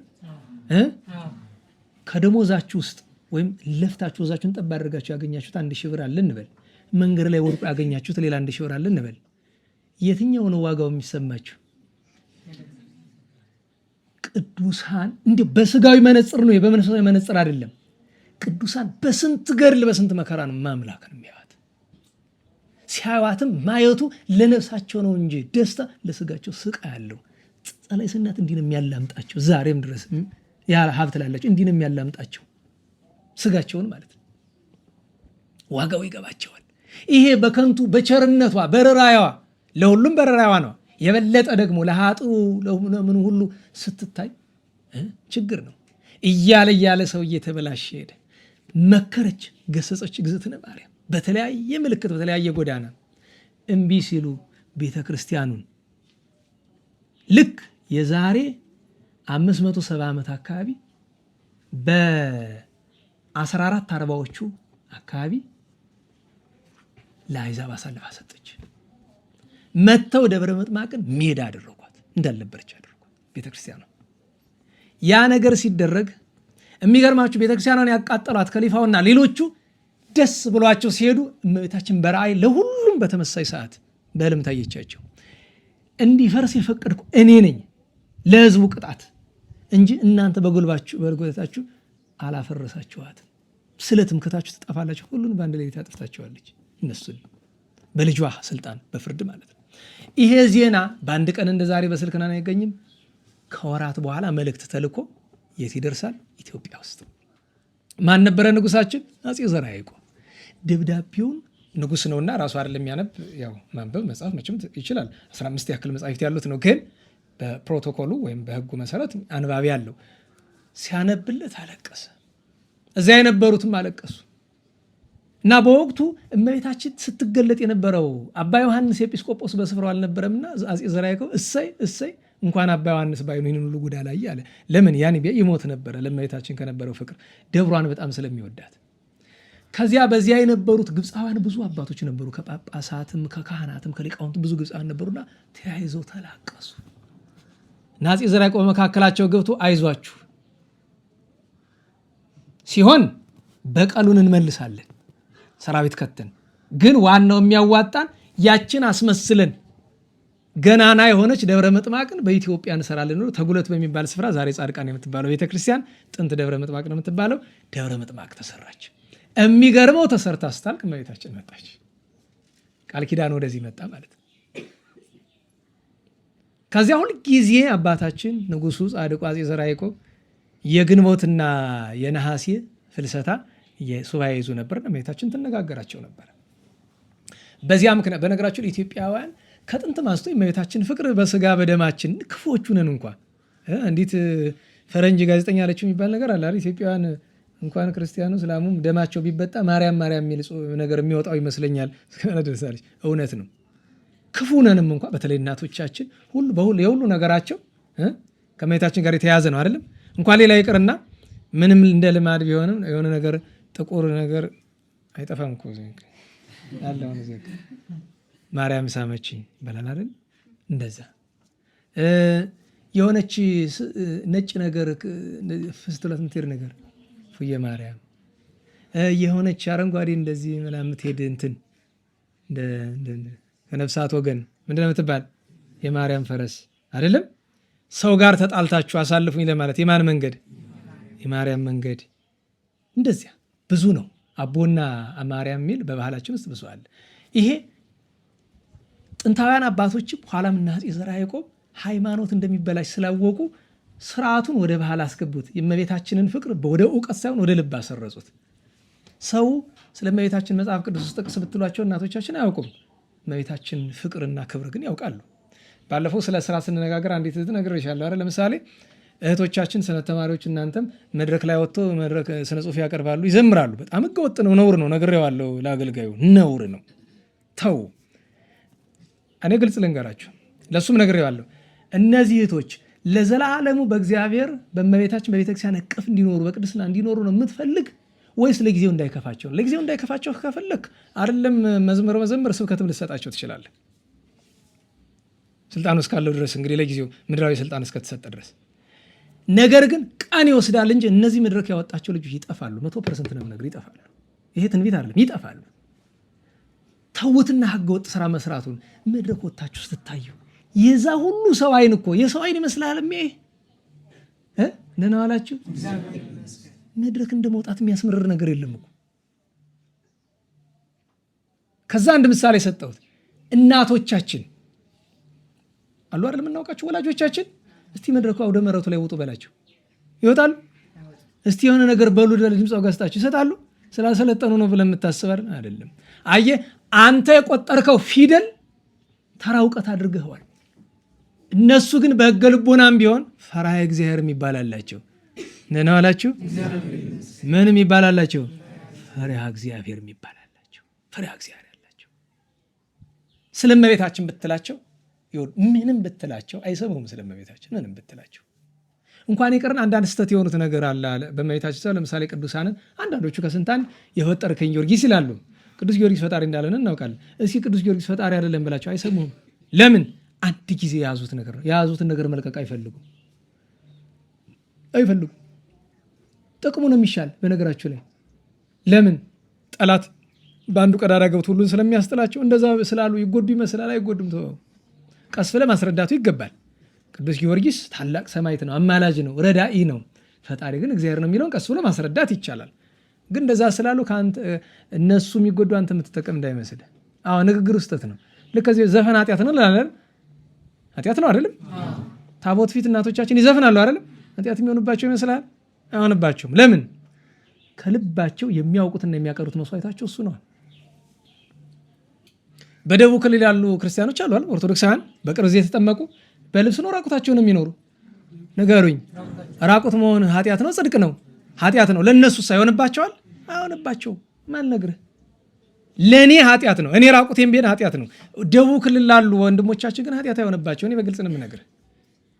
በጊዜ ሂደት መልበስን ማስተማር ይገባሉ። ጥሩ ነው። ለጤናቸውም ቢሆን ሊያስፈልግ ይችል ይሆናል። ለሃይማኖት ስርዓት ብቻ ሳይሆን እና ጻድቃኔ ማርያምን ደብረ ምጥማቅን ንጉሱ ሰሩ በሱባኤ ተወስነው። ኋላ እመቤታችን ታውቃላችሁ፣ እመቤታችን ድንግል ማርያምን ያደለው የሚጠራት የማን እመቤት ብሎ ነው? የማን እመቤታችን? እንዲህ አለች፣ ከዚህ ስፍራ መጥቶ ከኔ የሚሻው ነገር ካለው የዘራ ያዕቆብ እመቤት ካላለኝ አልመልስለትም።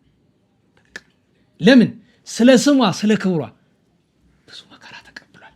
አንተ የምታስብ ንጉሠ ነገሥት መሆኑን ነው። አንተ የምታስብ ሰው መቅጣቱን ነው። አንተ የምታስብ በቃ ወርቅ የሚረግጥ መሆኑን ነው። ኑሮ እንደዛ የነበረ ይመስላል። አፄ ዘርዓ ያዕቆብ በልጅነቱ ምን እንደነበር አታውቁም? እስኪ ከዚያ አያይዤ በቀደም የአቡነ አብየ ጊዜ ቀን አቡነ ዮሴፍን አነሳናል። ብርሃነ ዓለም በስንክሳር ታሪካቸው የተጻፈ የማን ወንድም ናቸው? የአፄ ዘርዓ ያዕቆብ። የማን ልጅ ናቸው? የአፄ ዳዊት። የሚገርማችሁ ነገር ሁለቱም ያደጉ ግሸን ነው። ብሉይ ሐዲስ ተምረዋል። ቆብ ከመጫኑ በፊት ነው አፄ ዘርዓ ያዕቆብን ግድ ብሎ አምጥተው የሾሙት። ሾሙኝ ብሏቸው እኮ አይደለም፣ ተገዶ ነው የተሾመ። ሊመነኩስ ሲል ማለት ነው። ከምናኔ ማዕረግ ደርሶ እዚያ ቅድስና ደርሶ እኮ ነው ወደ ንግስና ይመጣ። እሳቸውን ግን አቡነ ዮሴፍን ግን ከዚያ ሲማሩ ቆይተው ታምረ ማርያም ላይ የምታውቁት አንድ ታሪክ ላስታውሳችሁ። ታምረ ማርያም የምትሰሙ ካላችሁ ታምረ ማርያም ላይ አንድ አይነ ስውር መምህር ወደ 40 ያክል ደቀ መዛሙርቱ ጉድጓድ ሊጥሉት የሚለው ታሪክ ታውቃላችሁ። ከመካከል አንድ ደቀ መዝሙሮች እምቢ ብሎ እነሱን የተከራከረ ወደ ጉድጓድ ሲጥሉት እመቤታችን አንስታ ከዚያ ያ አይነ ስውር ማለት የአቡነ ዮሴፍ ደቀ መዝሙር ነው። ያ ከ40 ጋር አልተባበርም ያለ 41ኛው እኮ ናቸው አቡነ ዮሴፍ ማለት እንድታውቁት። ስማቸው የቀድሞ አባቶቻችን ትሑታን ስለሆኑ ስም አይጽፉም፣ ማን እንደሆኑ አይገልጥም። በድፍኑ ተጽፏል። አንድ ሰው አንድ መምህር እየተባለ እንዲያ እና መምህራቸው አባ ናትናኤል ይባሉ ነበር ይባላል። እና እሱ ብቻ አይደለም፣ ዘካርያስ ዘወለቃ የሚባሉ ጻድቅ ነበሩ። እዛ ስንክሳር ላይ ስተነበት አይታችሁት ከሆነ ሄዶ የመነኮሰ ከማን ይላል? ከአባ ዘካርያስ ነው። ሀገር ወለቃ አባ ዘካርያስ ማለት የቤተ መንግስት ሰው ነው። እሱም መንኖ ሄዶ ነው። እና አንድ ቀን አቡነ ዮሴፍ ከመነኮሳት ጋር ሲያወሩ አንተ ማነህ ሲሏቸው፣ በነገራቸው ላይ የአቡነ ዮሴፍ ትክክለኛ ስም ማለት ከቆብ በፊት የነበረ ወላጆቻቸው እና አፄ ዳዊት ያወጡላቸው ስም ያውቃል። የአቡነ ዮሴፍ የልጅነት ስማቸው መርቆሪዎስ ነው። የቆብ ስማቸው ነው ዮሴፍ። እና ስም ማን ነው ሲሏቸው መርቆሪዎስ። የድሮ ስም የነ ይፈልጋቸው መርቆሪዎስ። የማን ልጅ ነው? የአፄ ዳዊት። ወንድሞች እነማን ናቸው? እነ ቴዎድሮስ፣ እነ ዘርዓ ያዕቆብ፣ እነ ይስሐቅ እያሉ መዘርዘር። ይህንን ማን ይሰማሉ? አቡነ ዘካርያስ። እና በሌኔ ልጅ ለምንድን ነው እንደዚህ የምትል? አባቴ ምን ነው ከዛሬ ጀምሮ የንጉስ ልጅ ነኝ አትበል። ለዛ ነው ስንክሳር ላይ ታችሁት ግን የንጉስ ልጅ እንደሆነ አልጻፈም። በቃ እየተረሳ እንዲዳረጉት የንጉስ ልጅ ነኝ አትበል። ወንድሞችን ነገሌ ናቸው አትበል። ለምን? ሰዎች መጥተው ከዚህ ቆብ ያስጥሏል፣ ይወስዱሃል። ወንድምህ እንዳደረጉት አንተ እንዳያደርጉብህ። ባይሆን ወንድምህ እንደዚያ ሆኖ አልተጎዳም፣ እግዚአብሔር ስለመረጠው ለዚያ። እኔ የገጠመኝ ነገር ልንገርህ አሉ። እና ዋላችሁ ስለ እኔ ምንኩስና ሲወራ እህት ነበረችኝና እህት የሰማች መጣችና ከኔ ዘንድ መነኮሰች። ከዛ ግን አልቻለችውም ምንኩስና፣ ከአቅሟ በላይ ሆነ። ትታው ከተማ ገባች። ቆባን ጥላ የማይሆን ኑሮ ውስጥ ኖር ቆይታ ልትሞት አፋፋ ላይ ስትደርስ መልእክተኛ ላከችብኝ። ልሞት ነው አደራህን አባቴ። ወንድማቸው ትልቅ ወንድም ናቸው። ግን አባቴ እባክህ በጸሎት እንዳትረሳኝ መሞቴ ነው። ከዛ መልእክተኛው እስኪደርስ እሷ ሞታለች እዛው ከተማ። 40 ቀን እህል ሳይቀምሱ ውሃ ሳይጠጡ ከቆሙ ሳያጥፉ አለቀሱ። የት እንዳስገባት አሳይ የሚለው ሲኦል ላይ ያሳያቸው። ይህን ሁሉ አድርጋ ገነት አስገባታለሁ ብለህ ታስባለህ? ሲኦል ነው ያለች። ሌላ 40 ቀን ሱባ ያዙ። እንደገና ማረልኝ ብለው የእግዚአብሔር መልአክ መጥቶ እምቢ አላቸው። አሁንም ድጋሚ 40 ቀን እምቢ አላቸው። በሶስተኛው 40 አልቅሰው ደስ ይበልህ በቃ ስላንተ ስል ብሎ በማየወት አጥምቆ ወደ ገነት አስገባ። ይሄ ሁሉ መከራ የመጣ በእሷ ጥፋት አይደለም፣ በእኔ ጥፋት ነው። የኔ ዝና ወሬ ከተማ ባይሰማ እሷ ባልሰማች፣ እሷ ባትሰማ መታ ያላቅማ ባልመነኮሰች፣ እዚህ ሁሉ ሰዓት የከተትኳት እኔ ነኝ አሉ ጻድቁ አቡነ ዘካርያስ። አላ ግን እግዚአብሔር መጥቶ ሂዱና ዋልድባ ታምራት ግለጡ አላቸው። አባ ገብርኄርን፣ አባ ናትናኤልን፣ አባ ዘካርያስ እንኳ አርፏል። አባ ዮሴፍን እዚህ ይሄ ስንክሳሩ ላይ ተጽፏል። ቦታውን አይገልጠውምና ምክንያቱን አይገልጠውም እንጂ ሄደው ክብራችሁን ግለጡ ተባሉ። እሳት ሲነድ ቆይቶ ምንቸቱ ወይም ይሄ ድስቱ ፍም መሰለ እሳት የነደደበት ማለት ነው። አምጡ ሲባል አባ ናትናኤል አቅፈውት ሄዱ ሩቅ ቦታ እና ምንም ነገር ሳያቃጥላቸው ቀረ። ጽድቃቸው እዚህ ተገለጠ። ነናላችሁ። አባ ዮሴፍ ደግሞ ተሸክሞ ወጡን ይዘውት በመያዣ ተሸክመው ሲሄዱ እዚያው እንዳለ ተሰናከለና ወደቀ ስላችሁ ያው ወጥ የተሞላው የአባቶች ራት ወጥ ያለበት ወደቀ። እንግዲህ ሸክላው ምን ይሆናል? ሰባበራል። ወጡሳ? አዎ፣ ግን ሸክላው ተሰበረ፣ ወጡ ግን እዚያው። አስቡት፣ ፈሳሽ ነገር ዝም ብሎ እዚያው ላይ ሲቀር ማለት ነው። እንደዚህ ሆኖ ኋላ በተአምራት የሸክላውን መልሰውታል። አባ ገብርኄር ግን እስከሚሞት ድረስ እምቢ ክብሩን አልገልጥም ብሎ ቆየ።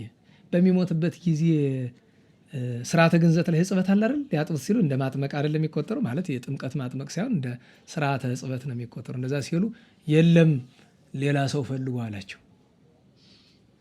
አርፎ እኮ ነው ተነስቶ። ለምን ሲባል ጨዋ ነው እንግዲህ፣ እነሱ የሚያውቁት በጨዋነቱ ነው። ጭራሽ ዲቁና እንዳለው አያውቁም። ጌታዬ እኮ መጀመሪያ ዲቁና ኋላ ቅስና ኋላ ኤጲስቆጶስነት ሹሞኛል፣ እናንተ እኔን ማጥመቅ አትችሉም ይባላል። እንደዚህ አለ እና ብዙ ድንቅ የሆኑ ተአምራትን እናንተ ሰዓቱ ሄዶ የለሳ እናስበው። ምን ተሻለና እንዴት ዋላችሁ? ምን ተሻለን? እሺ እንዲያው እሺ እንጨርስ። ለሁሉም እመቤታችን ነገር የአቡነ ዮሴፍ መቼም ለእመቤታችን ያላቸው ፍቅር ከጥንት ከአባታቸው ከአፄ ዳዊት የወረሱት ነው። በሙሉ ልጆች እንደዛ ናቸው እና አፄ ዘርዓ ያዕቆብን ጨምረው።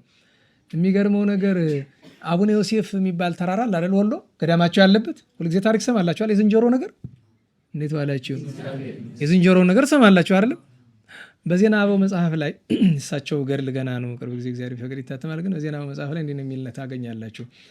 በዚያ እሳቸው ባሉበት ሀገር አካባቢ አንድ ገበሬ በሀገሩ ዝንጀሮ በጣም ስለሚያስቸግራቸው ሁላችን ከምንደክም ብሎ በተራ በተራ ነው አንዱ ሰው የሁሉን ማሳ ይጠብቃል በተራ ገብቶ እና ያ ሰውዬ እንደ ነገ ማሳው ደርሶ ሊጠብቅ ማታ እናቱ ሞተችበት እና ሄዶ እባካችሁ እናቴን ልቅበር አላቸው። አዝመራውን ማን ይጠብቀው? እንዲሁ እባካችሁ ልቅበር። አይሆንም፣ እናትህን እኛ እንቀብራለን፣ አንተ አዝመራ ጠብቅ አሉት። አማራጭ የለውም። እያለቀሰ እዚያ ማሳው ላይ ሆኖ እያለቀሰ ከዝንጀሮ ጋር ይሯሯጣል። አቡነ ዮሴፍ በዚህ ይደርሳሉ። ልጄ ምን ሆንክ? አረጋዊ ናቸው፣ ዛን ጊዜ አርጅተዋል። ልጄ ምን ሆንክ? እናቴ ያርፋብኝ። እናት ቀብርም ሄደህ እንደዚህ ሆኖ ነገሩን ነገራቸው። አይ እኔ ልጠብቅልህ፣ አንተ ሄደህ ቀብር አሉት። አባቴ ሽማግሌ ነው፣ አይችሉት። መዚህ ሁሉ ዝንጀሮ ጋር ተሯሯጦ ተውን ያለሯሯጥም ዝም ብለህ ሄድ ሄደ። እናቱን ቀብሮ ሲመለስ የዝንጀሮ መንጋ ባንድ ተቆልሎ ታግቶ ቁጭ ብሎ እሳቸው ጸሎታቸውን ያደርጋሉ። ይሄ ሁሉ ነገር የመጣ ፍጥረት ጋር ባለመስማማት አይደለ ብሎ አዋጅ ነገሩ። ሰብስቡልኝ ሀገሩ ገበሬ በሙሉ ይሰበሰባል። ገበሬ ተሰበሰበ። በሉ ታረቁ፣ እናንተም ቃርሚያ አታንሱባቸው። ቃርሚያ የሚባል ታውቃላችሁ? ሲታጨድ እዚያ የሚቀር ነገር አለ አይደል? ቃርሚያው ዝንጀሮ ይብላ። እናንተም ደግሞ አዝመራ እንዳትነኩ ገዝቻችኋለሁ። ነገር ግን ቃርሚያ ካነሱባችሁ ያነሳውን ብሉበት ፈቅጄላችኋለሁ። ዛሬም ድረስ ይኸው ዛሬ ድረስ ይኸው ዛሬ 2018 ነው አይደል? ሄዳችሁ በገበሬው መጠየቅ ነው። ቃርሚያ ካነሱ አይለቋቸው፣ አለቀ። የዛ ታዲያ ቃርሚያ ያነሳውን ሰው ፈልገው ለብቻ ነው የሚበሉበት።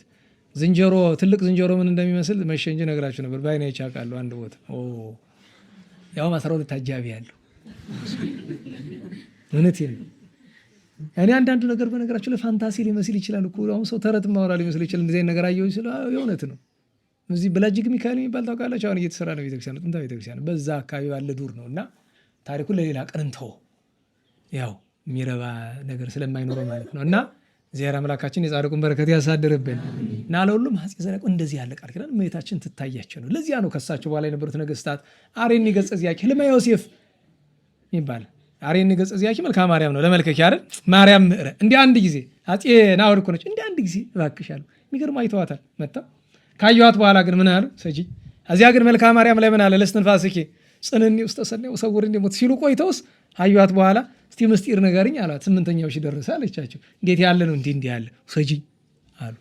እዚህ እኮ ጽንዕኒ ውስተ ሰናይ ወሰውርኒ ሞት ሲሉ ቆይተው ማለት ነው። ከሳቸው ፊት የተደረሰችው ህልመ ዮሴፍ አለች። ህልመ ዮሴፍ የሚለውን የኋላ ሰዎች ነው ያሉት እንጂ መልክአ ማርያም ነው ስሙ። ግን የዮሴፍን ስም ደጋግሞ ስለሚያነሳ ህልመ ዮሴፍ እና እመቤታችን እንድትገለጽላቸው አፄ ዘርዓ ያዕቆብ የሚጸልዩበት የነበረ ነው። ዛሬ ግን ሰው ላረባ ለጥንቆላ ለምናምን ሊጠቀሙበት ሲሞክሩ ያሳዝናል። ቅዱስ ጸሎት ነው። መልክአ ማርያም ሳልሲት ይባላል በዛሬ አጠራር። ጥንት ግን መልክአ ማርያም የመጀመሪያው እሱ ነው። ዛሬ ከምናውቀው መልክአ ማርያም 50 ዓመት በፊት የተደረሰ ነው። አፄ ዘርዓ ያዕቆብ ናቸው የደረሱት። መልክአ ማርያም ዛሬ ሳልሲት የሚባለው ያንን ደርሶ እመቤታችን ሲጠሯት ትመጣላቸው ነበር፣ ታነጋግራቸው ነበር። እና ዛሬ ጻድቃኔ ማርያም ላይ እንዳልኳችሁ በሚደረገው ነገር ሁሉ እስማማለሁ ማለት አይደለም። ትልቅ ቤተክርስቲያን ሲሰራ ተቃውም ያለው ነና ዋላችሁ። ደብረ ምጥማቅን ረስተውት እንደፈረሰ እንኳን ይቅርና አፄ ዘርዓ ያዕቆብ የሰሩትን ደብረ ምጥማቅ እመቤታችን መጣ እኮ ነግራቸዋለች። ይፈርሳል አለ ህዝቡ ይበድለኛል፣ ይፈርሳል። ያ አፄ ዘርዓ ያዕቆብ የሰሩት ደብረ ምጥማቅ ዛሬ አለ? ንገሩኝ። ማን አፈረሰው? ግራኝ አቃጠለው፣ አመድ አደረገው። ዛሬ ያለው የሚተርፍ የሚሰነብት ይመስላል? አይጣል ነው አያድርስን፣ እንዲያው አያምጣብን። ያሰንብተው። አንድ ጊዜ ከተሰራ ያሰንብተው። የእግዚአብሔር ታቦት ያለበት ቅዱስ ስፍራ ስለሆነ ያሰንብተው። ግን እነዚህ ትልልቅ ህንፃ የሚሰሩ ሰዎች እመቤታችን በዛ የሚያስደስቱ የሚመስሏቸው ማስተውሉ ምዕመኑ አልፈርድም። ተማረ የሚባለው ሰው ለነገሩ ለአብዛኛው ገንዘብ ታውቁታላችሁ። ህንፃ ሲሰራ ስትገንዘብ እንደሚባክን በጎዳና ታውቃል። ዓላማው ይታወቃል። ትልልቅ ህንፃ መስራት የአንድ ክርስቲያን ተግባር አይደለም። አፄ ዘርዓ ያዕቆብ አሳምረው ቢሰሩት ንጉስ ናቸው። ሁሉ በእጃቸው ነው፣ ሁሉ በደጃቸው ነው። የድሃ ምዕመን መቀነት እያስፈቱ ያንን አሰርቶ ቤተክርስቲያን ላይ ለሚመጣው ጥፋት ማዘጋጀት ከባድ ነው። ቦታው ግን ቅዱስ ነው። ጻድቃኔ ማርያም የሚባለው ዛሬ የጥንቱ ደብረ ምጥማቅ ተጉለት ቅዱስ ስፍራ ነው፣ እመቤታችን የምትገለጥበት እና እንዲያው ሬክቦ ለእግዚአብሔር እግዚአብሔርን አየሁት አለ። ቅዱሳን አባቶቻችን ደግሞ እመቤታችን አየናት። ግን አንድነት ወቁ። ኢሳይያስ ታዞ እንደዛ አለ እንጂ እውነተኛ አባቶቻችን ከተውኑ እመቤታችን አየሁ አይሏችሁ። ለምን ቢባል ለዚያ ነገር አንመጥንም ብለው ነው የሚያስቡ።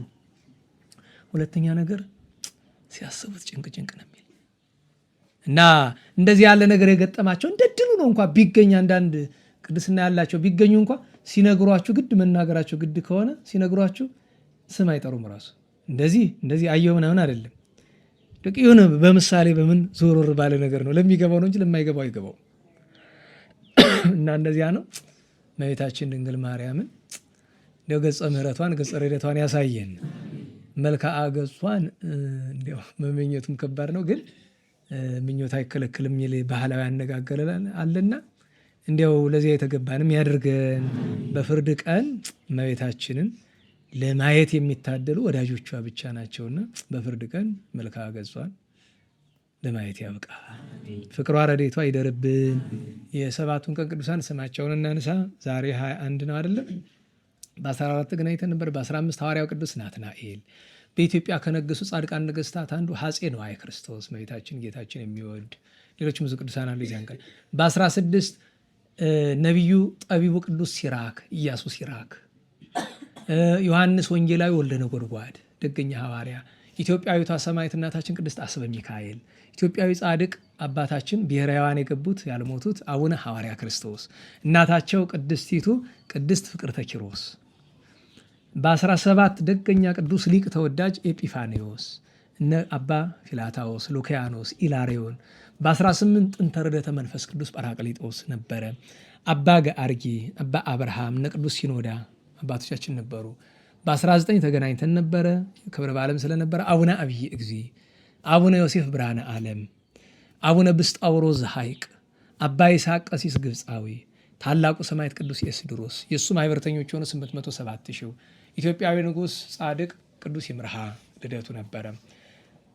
በ20 ስም አጠራሩ የከበረ ደግነቱ ያማረ ኢትዮጵያዊ ንጉሥ መናኝ ቅዱስ ካሌብ ናገራንን ያዳነ በዓለም ላሉ ክርስቲያኖች ሁሉ ከክርስቲያን መሲሐውያን ነገስታት ሁሉ መመኪያ ተብሎ ከቆስጠንጢኖስ በኋላ የተመሰገነ እንደነ ቴዎዶሲዮስ የተመሰገነ ለክርስቲያኖች የሚያዝን ኋላም መንኖ መንግስቱን በገዳመ ጰንጠሌዎን በጾማይት 14 ዓመት ዘግቶ የኖረ ቅዱስ ካሌብ። ታሪኩ ሰፊ ነው፣ ብንተርክ ደስ ባለኝ። አንዳንድ ጊዜ በየዕለቱ መተረክ ያምረኛል፣ ግን በየዕለቱ ጉባኤ ለእናንተ ማይሆን ነው። ለእኔስ ድካሙስ መቼም ይሁን፣ ግን እንደዚያ የሚያምረኝ ቀን አለ። ግን በየዕለቱ ለመተረክ ትዕግስት ያለው ሰው ይፈልጋል። አንድ ሰው ነበረ ዛሬ በህመም ያለ ዳንኤል ምሕረቱን ይላክለት።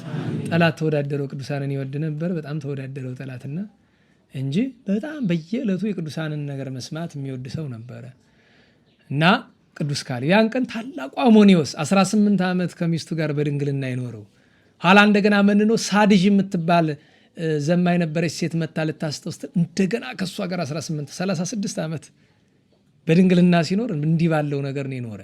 ብዙ ቅዱሳንን በመውለድ በ3ኛው መቶ ክፍለ ዘመን ከአባ እንጦንስ ቀጥሎ በጣም ብዙ ቅዱሳንን ከወለዱት አንዱ ቅዱስ አሞኒ ነው፣ አሞኒዎስ ነው። በቤተክርስቲያናችን አርኪው ራሱ ደስ ይላል። ሰላም ለከ መስተጽነ ብሩ ደመና መንገለ ፈቀድ ከፍና ይላል። በደመና መጫኑ ሲነግረን ነው። ምስለ ሐዋርያት ምንድነው? እስመረ ፈቀ እግዚኦ ምስለ ሐዋርያት ደወ ዜና ሀበተ ሰራ ማዕድ ማበተ ድሎ መና ብፁዕ አንተ አሞኒ ዘቶና ይለዋል ደራሲ። የቅዱስ ዳዊትን መዝሙር ጣዕም ሰምቶ በአባ ዳርማ የዚያን ቀን ዓመታዊ ረፍት በዓሉ ነው። አባ ዳርማ ሲመጣ ሰማዕታት ከበውት፣ ከሰማዕታት አንዱ በዘፈረ ልብሱ ጣዕሙን ሲለው ቅዱስ ዳዊት ሲዘምርለት ነፍሱ ሲወጣ ያችን ከርቀት ያለች ወዳጁ ነውና ቅዱስ ዳዊት ሲዘምር የመሰንቆ የበገናው አውታር በጆሮ ይሰማል። ያቺ ለ3 ዓመት ከምግብ ተከልክሎ ኖሯል። ያቺ ጣዕም ምግብ መጠጡ ነው። የቅዱስ ዳዊት በገና ጣዕሙ ነው። አባ ሆር የእሱ ደቀ መዝሙር ነው። የአባ አሞኒዎስ 40 ቀን ሙሉ እመቤታችን ስዕል ፊት ወድቆ ለመናት። እመቤታችን ተገለጸችለት በ40ኛው ቀን ለአባ ሆር ለአባ አሞኒ ረድ ማለት ነው። እና ቀና በል አለችው። ቀና አለ። ልጄን ተመልከተው አይላፋት ሰራዊቱን ተመልከት ብላ አስደሰተችው ይባላል። የዚያን ቀን ዋሻ እንድርያስ ታውቃላችሁ? ጣሪያ ገዳም የአቡነ ተክለ ሃይማኖት ጓደኛ ናቸው፣ ወዳጅ ናቸው። ገድላቸው ጥቂት ነው የሚገኝ። የሚገርማችሁ ነገር በህይወቴ ከገረመኝ ነገር አንዳንድ ገዳማት ከመከራቸው ብዛት ብዙ ቅርሳቸው ይጠፋባቸዋል። እና መነኮሳቱ አንድ ሰው ላኩ፣ ታሪካቸውን ላክልን የሚል ጥቂት ናት የምናውቃት። እንግዲህ ከገዳሙ የለም ታሪኩ። ያን የሚያክል ጻድቅ ዋሻ እንድርያስ፣ አቡነ እንድርያስ ታላቁ እንዴት ያሉ ቅዱስ ናቸው። ግን የምናውቃት ጥቂት ናት። ግን ያቺ ጥቂቷም ክብራቸውን ትገልጣለች። እና ይቅርታ አድርጉልን አባቶቻችን፣ እኛ እኮ አንድ ቀን ብናገኝ እናንተ ትነግሩናላችሁ ብለን እየጠበቅን ነበረ። ግን ተፈልጎ አይጠፋም። እግዚአብሔር ሲፈቅድ ቀን ይገኝ ይሆናል። ያን ቀን አባ ዘትረ ወንጌል በስብከተ ወንጌል በጾም በጸሎት የተመሰገኑ ከምድራዊ ፈቃድ ራሳቸውን የከለከሉ የደብረ ሊባኖስ 16ኛው በ16ኛው ክፍለ ዘመን የነበሩት 16ኛው አበምኔት ናቸው። የደብረ ሊባኖስ እናታችን ቅድስት ወለተ ሰማዕት 60 ዘመን ልብስ አትለብስ የኖረች። ለዚህ ጽላሎ የሚባል ጎጃም ታውቃላችሁ? እና ዋላችሁ ደብረ ጽላሎ ትውልዷ ወደ ዲማ አካባቢ ነው። ጎጃም ነው ትውልዷም ገድሏም 60 ዘመን ከገድል ከሐሩርና ከብርድ የተነሳ ልብሷ አልቆ ፀጉሯን አሰድጎለት አካሏን ይሸፍንላት ነበረ። እንደ ቅድስት ማርያም ግብፃዊት ማን ትባላለች? ስም አልኳችሁ። ቅድስት ወለተ ሰማዕት ኢትዮጵያዊት ጻድቅት ወለተ ሰማዕት። ያን ቀን ልቤን ክፈተው ብለን ስንዘምር ስሟን የምንጠራው እናታችን ቅድስት ልድያ ዕረፍቷ ነው። በግብረ ሐዋርያት ምዕራፍ 16 ቀላል ነገር የሚመስል ግን ቅዱስ ጳውሎስ ሲያስተምር መንፈስ ቅዱስ ልቧን ከፍቶለት የሚናገሩ ነገሩ ከልቧ ጠብ የሚልላት። ኋላም በአገልግሎት ምን አለች? ለእግዚአብሔር ታማኝ ካደረጋችሁኝ አትለፉኝ፣ ቤት የግቡልኝ ብላ ቤቷን ገብተው ባርከውላት ሰንብተውላት አለ ቤቷ። ኋላም አገልግላ በሐዋርያዊነት ልድያ ሐዋርያዊት ነው የምትባል። ልይ አይደለም ልድያ ነው። እኛ በኢትዮጵያ አጠራር ልድያ ነው። እንግሊዘኛው ግን ኤል አይ ስለሚያደርገው አንድ ቦታ ኤልዋይ ነው መሰለኝ ያየኝ። ኧረ ስለ እንግሊዘኛው ምን አገባኝ? አይ ሆነው ዋይ እኔ ምን አገባኝ? አይም ቢል ተቃውሞ ነው፣ ዋይም ቢል ችግር ነው አይደል? ይማረን መድኃኔዓለም። ቅድስት ልድያ ዕረፍቷ ነው የዚያን ቀን። ሌሎችም ብዙ ቅዱሳን አሉ የዚያን ቀን። ዛሬ 21 ዛሬ ነው። ታላቁ አባታችን አባ መርትያኖስ እንዲያው ታሪኩ በጣም የሚያሳሳ ነው። የአባታችን የአባ መርትያኖስ ሰዓቱ ሄደብን እንጂ እንዲያው 108 በዓት ውስጥ መኖር ምን ይመስላችኋል? አጽኖ በዓት ይባላል አይደል? በአባ መርትያኖስ እሱ የለም። ለምን? 2 ጊዜ ሞከረው፣ ሴት አመጣበት። እንግዲህ እዚህ በኋላ ብሎ አንድ ቦታ ይኖርና ይታወቋል በመንፈሰ ረድኤት። ሴት ሊመጣ ከሆነ ሸሽቶ ይሄዳል። ሴት መነኩሴ ወንድ ካለበት መሸሸት፣ ወንድ መነኩሴ ሴት ካለበት መሸሸት ስርዓት ነውና እና ያስገርመኛል። በተለይ መጀመሪያዋ ኋላ ቅድስት ዞ የተባለችው ያቻ መንዝራ ሴት። እኔ ግን አንድ ትምህርት ልንገራችሁ። እሺ ባትሉ መንገር አይቀርም። ግን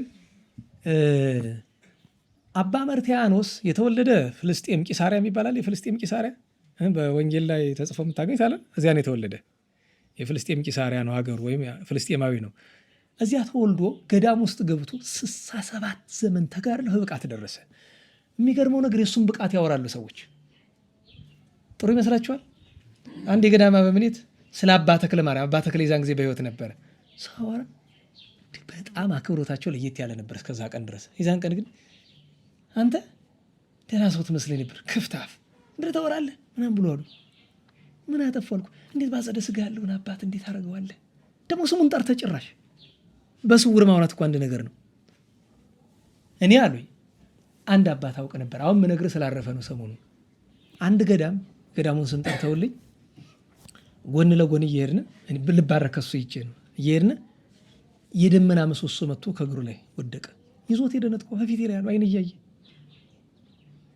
እና ለአንተ አሁን ምነግርህ ስላረፈ ነው እንጂ አይነገርም ብለዋል። ነገሩ የሚገባቸው የሳቸው ተግሳጽ እንዴት ነው ሲያወሩ ማን ትሰማለች? አመንዝራ ሴት በጣም መልክ ያላት። አይ ሴት ስለማይቀርብ እኮ ነው። እኔ ባገኘው ድንግልናዋን አጠፋው ነበር አለው። አትሺም አሏት። ተከራከሯት። መከራከራቸው ባልከፋ ኋላ እንወራረድ ስትላቸው ምን አሉ? አንቺ ነውር አይደል ተይ እንጂ ዘወር በይ። ደግሞ ወደሱ ልጅ እንደማለት ነው አሉ። አትሺም እንዲያውም ሄደሽ እሱን ከጣልሽማ እንከፍልሻለን ብለው የውርድ ገንዘብ። የአባ መርትያኖስ ጠላት የለውም እንጂ እንዲያው ከሰይጣን በቀር ጠላት ቢባሉ እሷ ናት ጠላት ወይስ እነሱ ናቸው? እሷ ተንኮለኛ ስለሆነች አይደለም። አንድ ጊዜ በአመንዘራነት ተይዛ ነው ጠላት አድሮባት ነው። እሷ በኋላ እኮ ቅድስት ዞይ ማለት እሷ ናት። ሄደች ተደብቃ መሸች።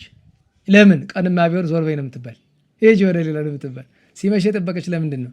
አንኳኳችና አራዊት እንዳይበሉኝ፣ አራዊት ከበሉኝ ዕዳ ይሆንብሃል አለች። አቤት ጭንቀቱን ማሰብ ይቻላል። እዚያ ሰዓት ቢያስገባት ለጦርነት እንዳመጣት ሰይጣን ገብቶታል። ቢተዋት ነግደ ኮንኮ የተወከፍክሙኒ እንግዳ ሆኜ አልተቀበላችሁኝ ሊለኝ ነው በፍርድ ቀን። አይ ጌታዬ በፍርድ ቀን ከሚጠይቀኝ ብችለው ይሻላል ብሎ አስገባት። እንደገባች ያ ምናምን ልብሷን ስታወላልቅና ሽቶዋን ስትረጫጭ ችግር ሊመጣ ነው ለቀቅ ብሎ ሄደ።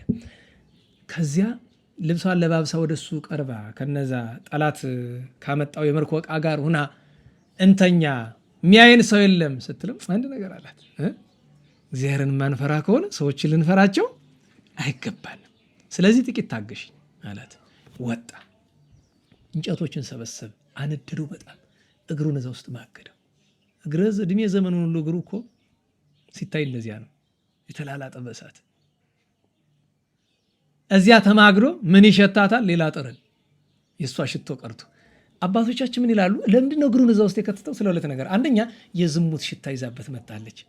ያ ከእግሩ የሚወጣው ሲቃጠል የሚወጣው ጠረን ያንን አጠፋል። ያ ነው ለመንዝራነት የሚስብ ለዝሙት የሚስብ ያ ቅዱስ ሰው ለዚያ እንደዚህ ለዚያ ይፈተናል ብሎ ለመናገር ቢከብድም እንኳን ከዚያ ማዕረግ ደርሶ እንኳን ይኸው። ሁለተኛ ምን ይል ነበረ?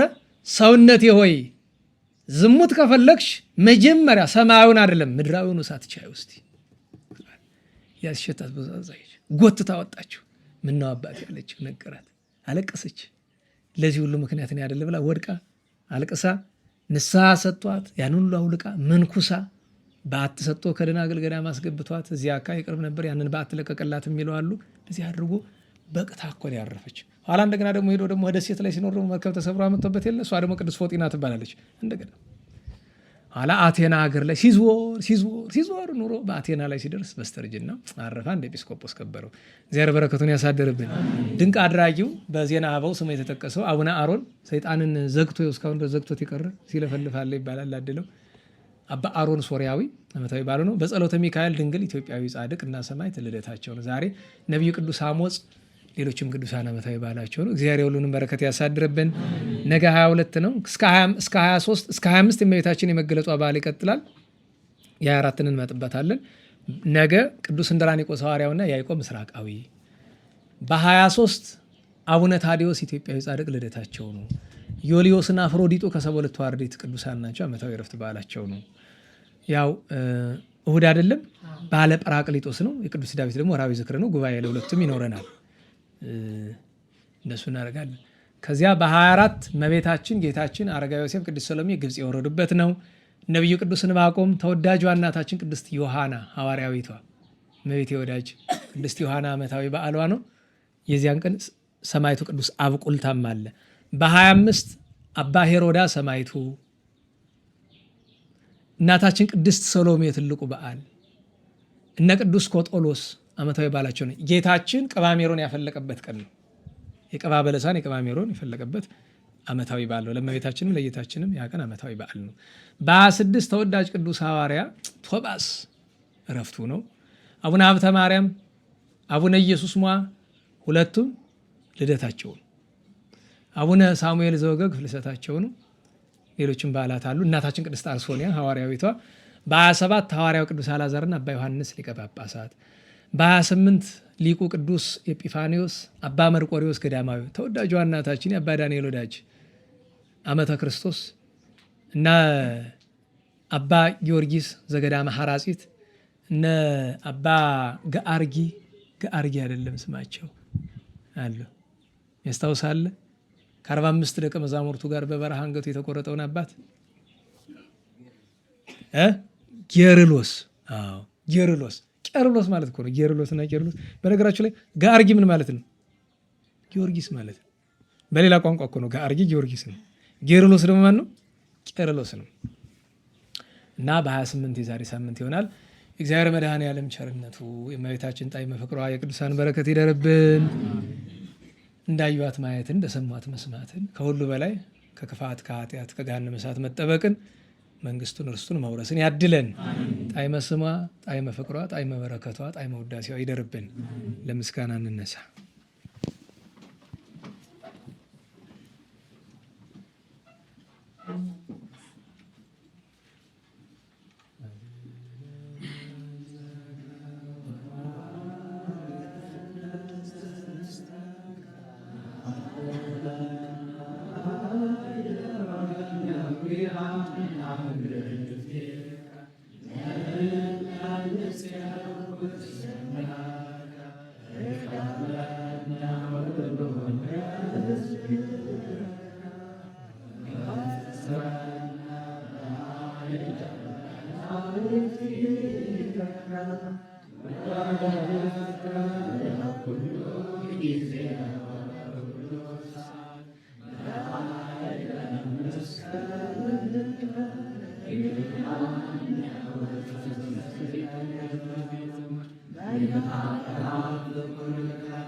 ቅዱስ ስሙ የተመሰገነ ይሁን።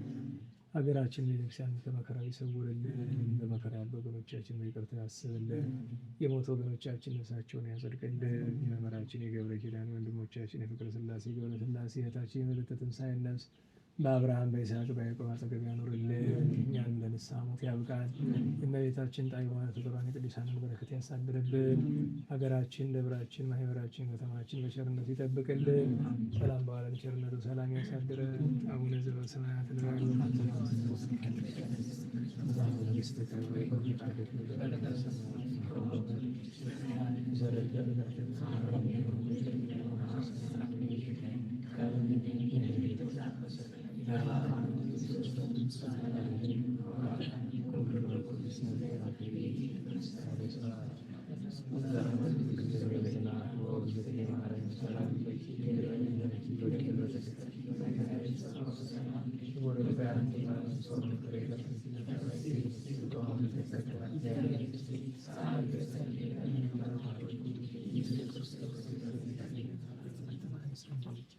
ስብሐት ለአብ ስብሐት ለወልድ ስብሐት ለመንፈስ ቅዱስ ይእዜኒ ወዘልፈኒ ወለዓለመ ዓለም አሜን። ቸሩ መድኃኔዓለም የተመሰገነ ይሁን፣ የተመሰገነ ይሁን። አጭር መልእክት አለች፣ እሷን ልንገራችሁ። የሰማችሁ ነው። መንፈሳዊ ጉዞ ባለፈው ታስታውሳላችሁ አይደል? ወደ አንዳንድ ስፍራ መሄድ። አሁን ቀጣዩ ጉዞ ወደ ምዕራፈ ቅዱሳን ጓራ መጥምቀ መለኮት ቅዱስ ዮሐንስ። መቼም አታውቁትም ብዙዎቻችሁ፣ ምክንያቱም ከ44ቱ አድባራት ነው። ጠፍቶ ኑሮ ከተቋቋመ ቅርብ ጊዜ ነው። በዚህ በዩኒቨርሲቲው በዚህ በፋሲል ካምፓስ ምናምን አካባቢ ሄዳችሁ በዚያ የምትሄዱበት አለ። ለሁሉም ልጆች ይወስዳችኋል። ስለዚህ ወደ ጓራ መጥምቀ መለኮት ቅዱስ ዮሐንስ ቤተ አንድነት ገዳም ጉዞ አለ። መቼ ነው? በ30 ነው። የነገ እሁድ ሳምንት ማለት ነው። በ30 የጉዞ ዋጋ ያው እንደምታውቁት ወደዚያ ስለሆነ ትራንስፖርት ወጪው ከበድ ስለሚል ቁርስና ለገዳሙ የሚሰጥ እርዳታን ጨምሮ 250 ብር ነው። ያው እንግዲህ 250 ብር ነው። ስለዚህ ከውጭ መመዝገብ ትችላላችሁ። ከዛሬ ጀምሮ ፍትሐ ነገሥት ኮርስ ነገ ይቀጥላል። ስለዚህ ከነገ ጀምራችሁ ያው ምህላ 10 ሰዓት ትምህርት 11 ሰዓት ነው ነገ። ከዛሬ ምሽት ጀምራችሁ ግን መመዝገብ ትችላላችሁ ወደዚህ ያለመሄድ። ያው እስካሁን ድረስ በነፃ ነው ለስትሄዱ የነበረ። ይሄኛው ግን ለምንም አይደለም፣ ለትራንስፖርት ነው። ምክንያቱም ከዛ ከ250 የሚተርፈው ወደ ሌላ ለምንም ነገር አይውልም። ለዛው ለገዳሙ የሚሰጥ የንግድ ምናምን ስራ አይደለም። ስለዚህ 250 ብር ነው። ይህንን መልእክት ነው። በሰላም አስጀምሮ በሰላም ያስፈጽመን ቸሩ መድኃኔዓለም። እንቅፋት ሳይመታን እሾህ ሳይወጋን ኃጢአት ሳይሰለጥንብን በደልም ሳይገዛን የብርሃን መላእክት በፊት በኋላ በቀኝ በግራ እየጠበቁን ለጊዜው ወደ የቤታችን ለፍጻሜው ተስፋ ወደምናደርጋት መንግሥተ ሰማያት ከተከፈተች ገነት ከተነጠፈች ረፍት ከአባቶቻችን ርስት ሁላችን በሰላም ያድርሰን፣ በሰላም ያድርሰን። የአቡነ አቢብ ገድል የምትፈልገው ወንድማችንን ማናገር ትችላላችሁ አለ። ስብሐት ለእግዚአብሔር ልዑል ወለወላዲቱ ድንግል ወለመስቀሉ ክቡር ጻይል አሜን።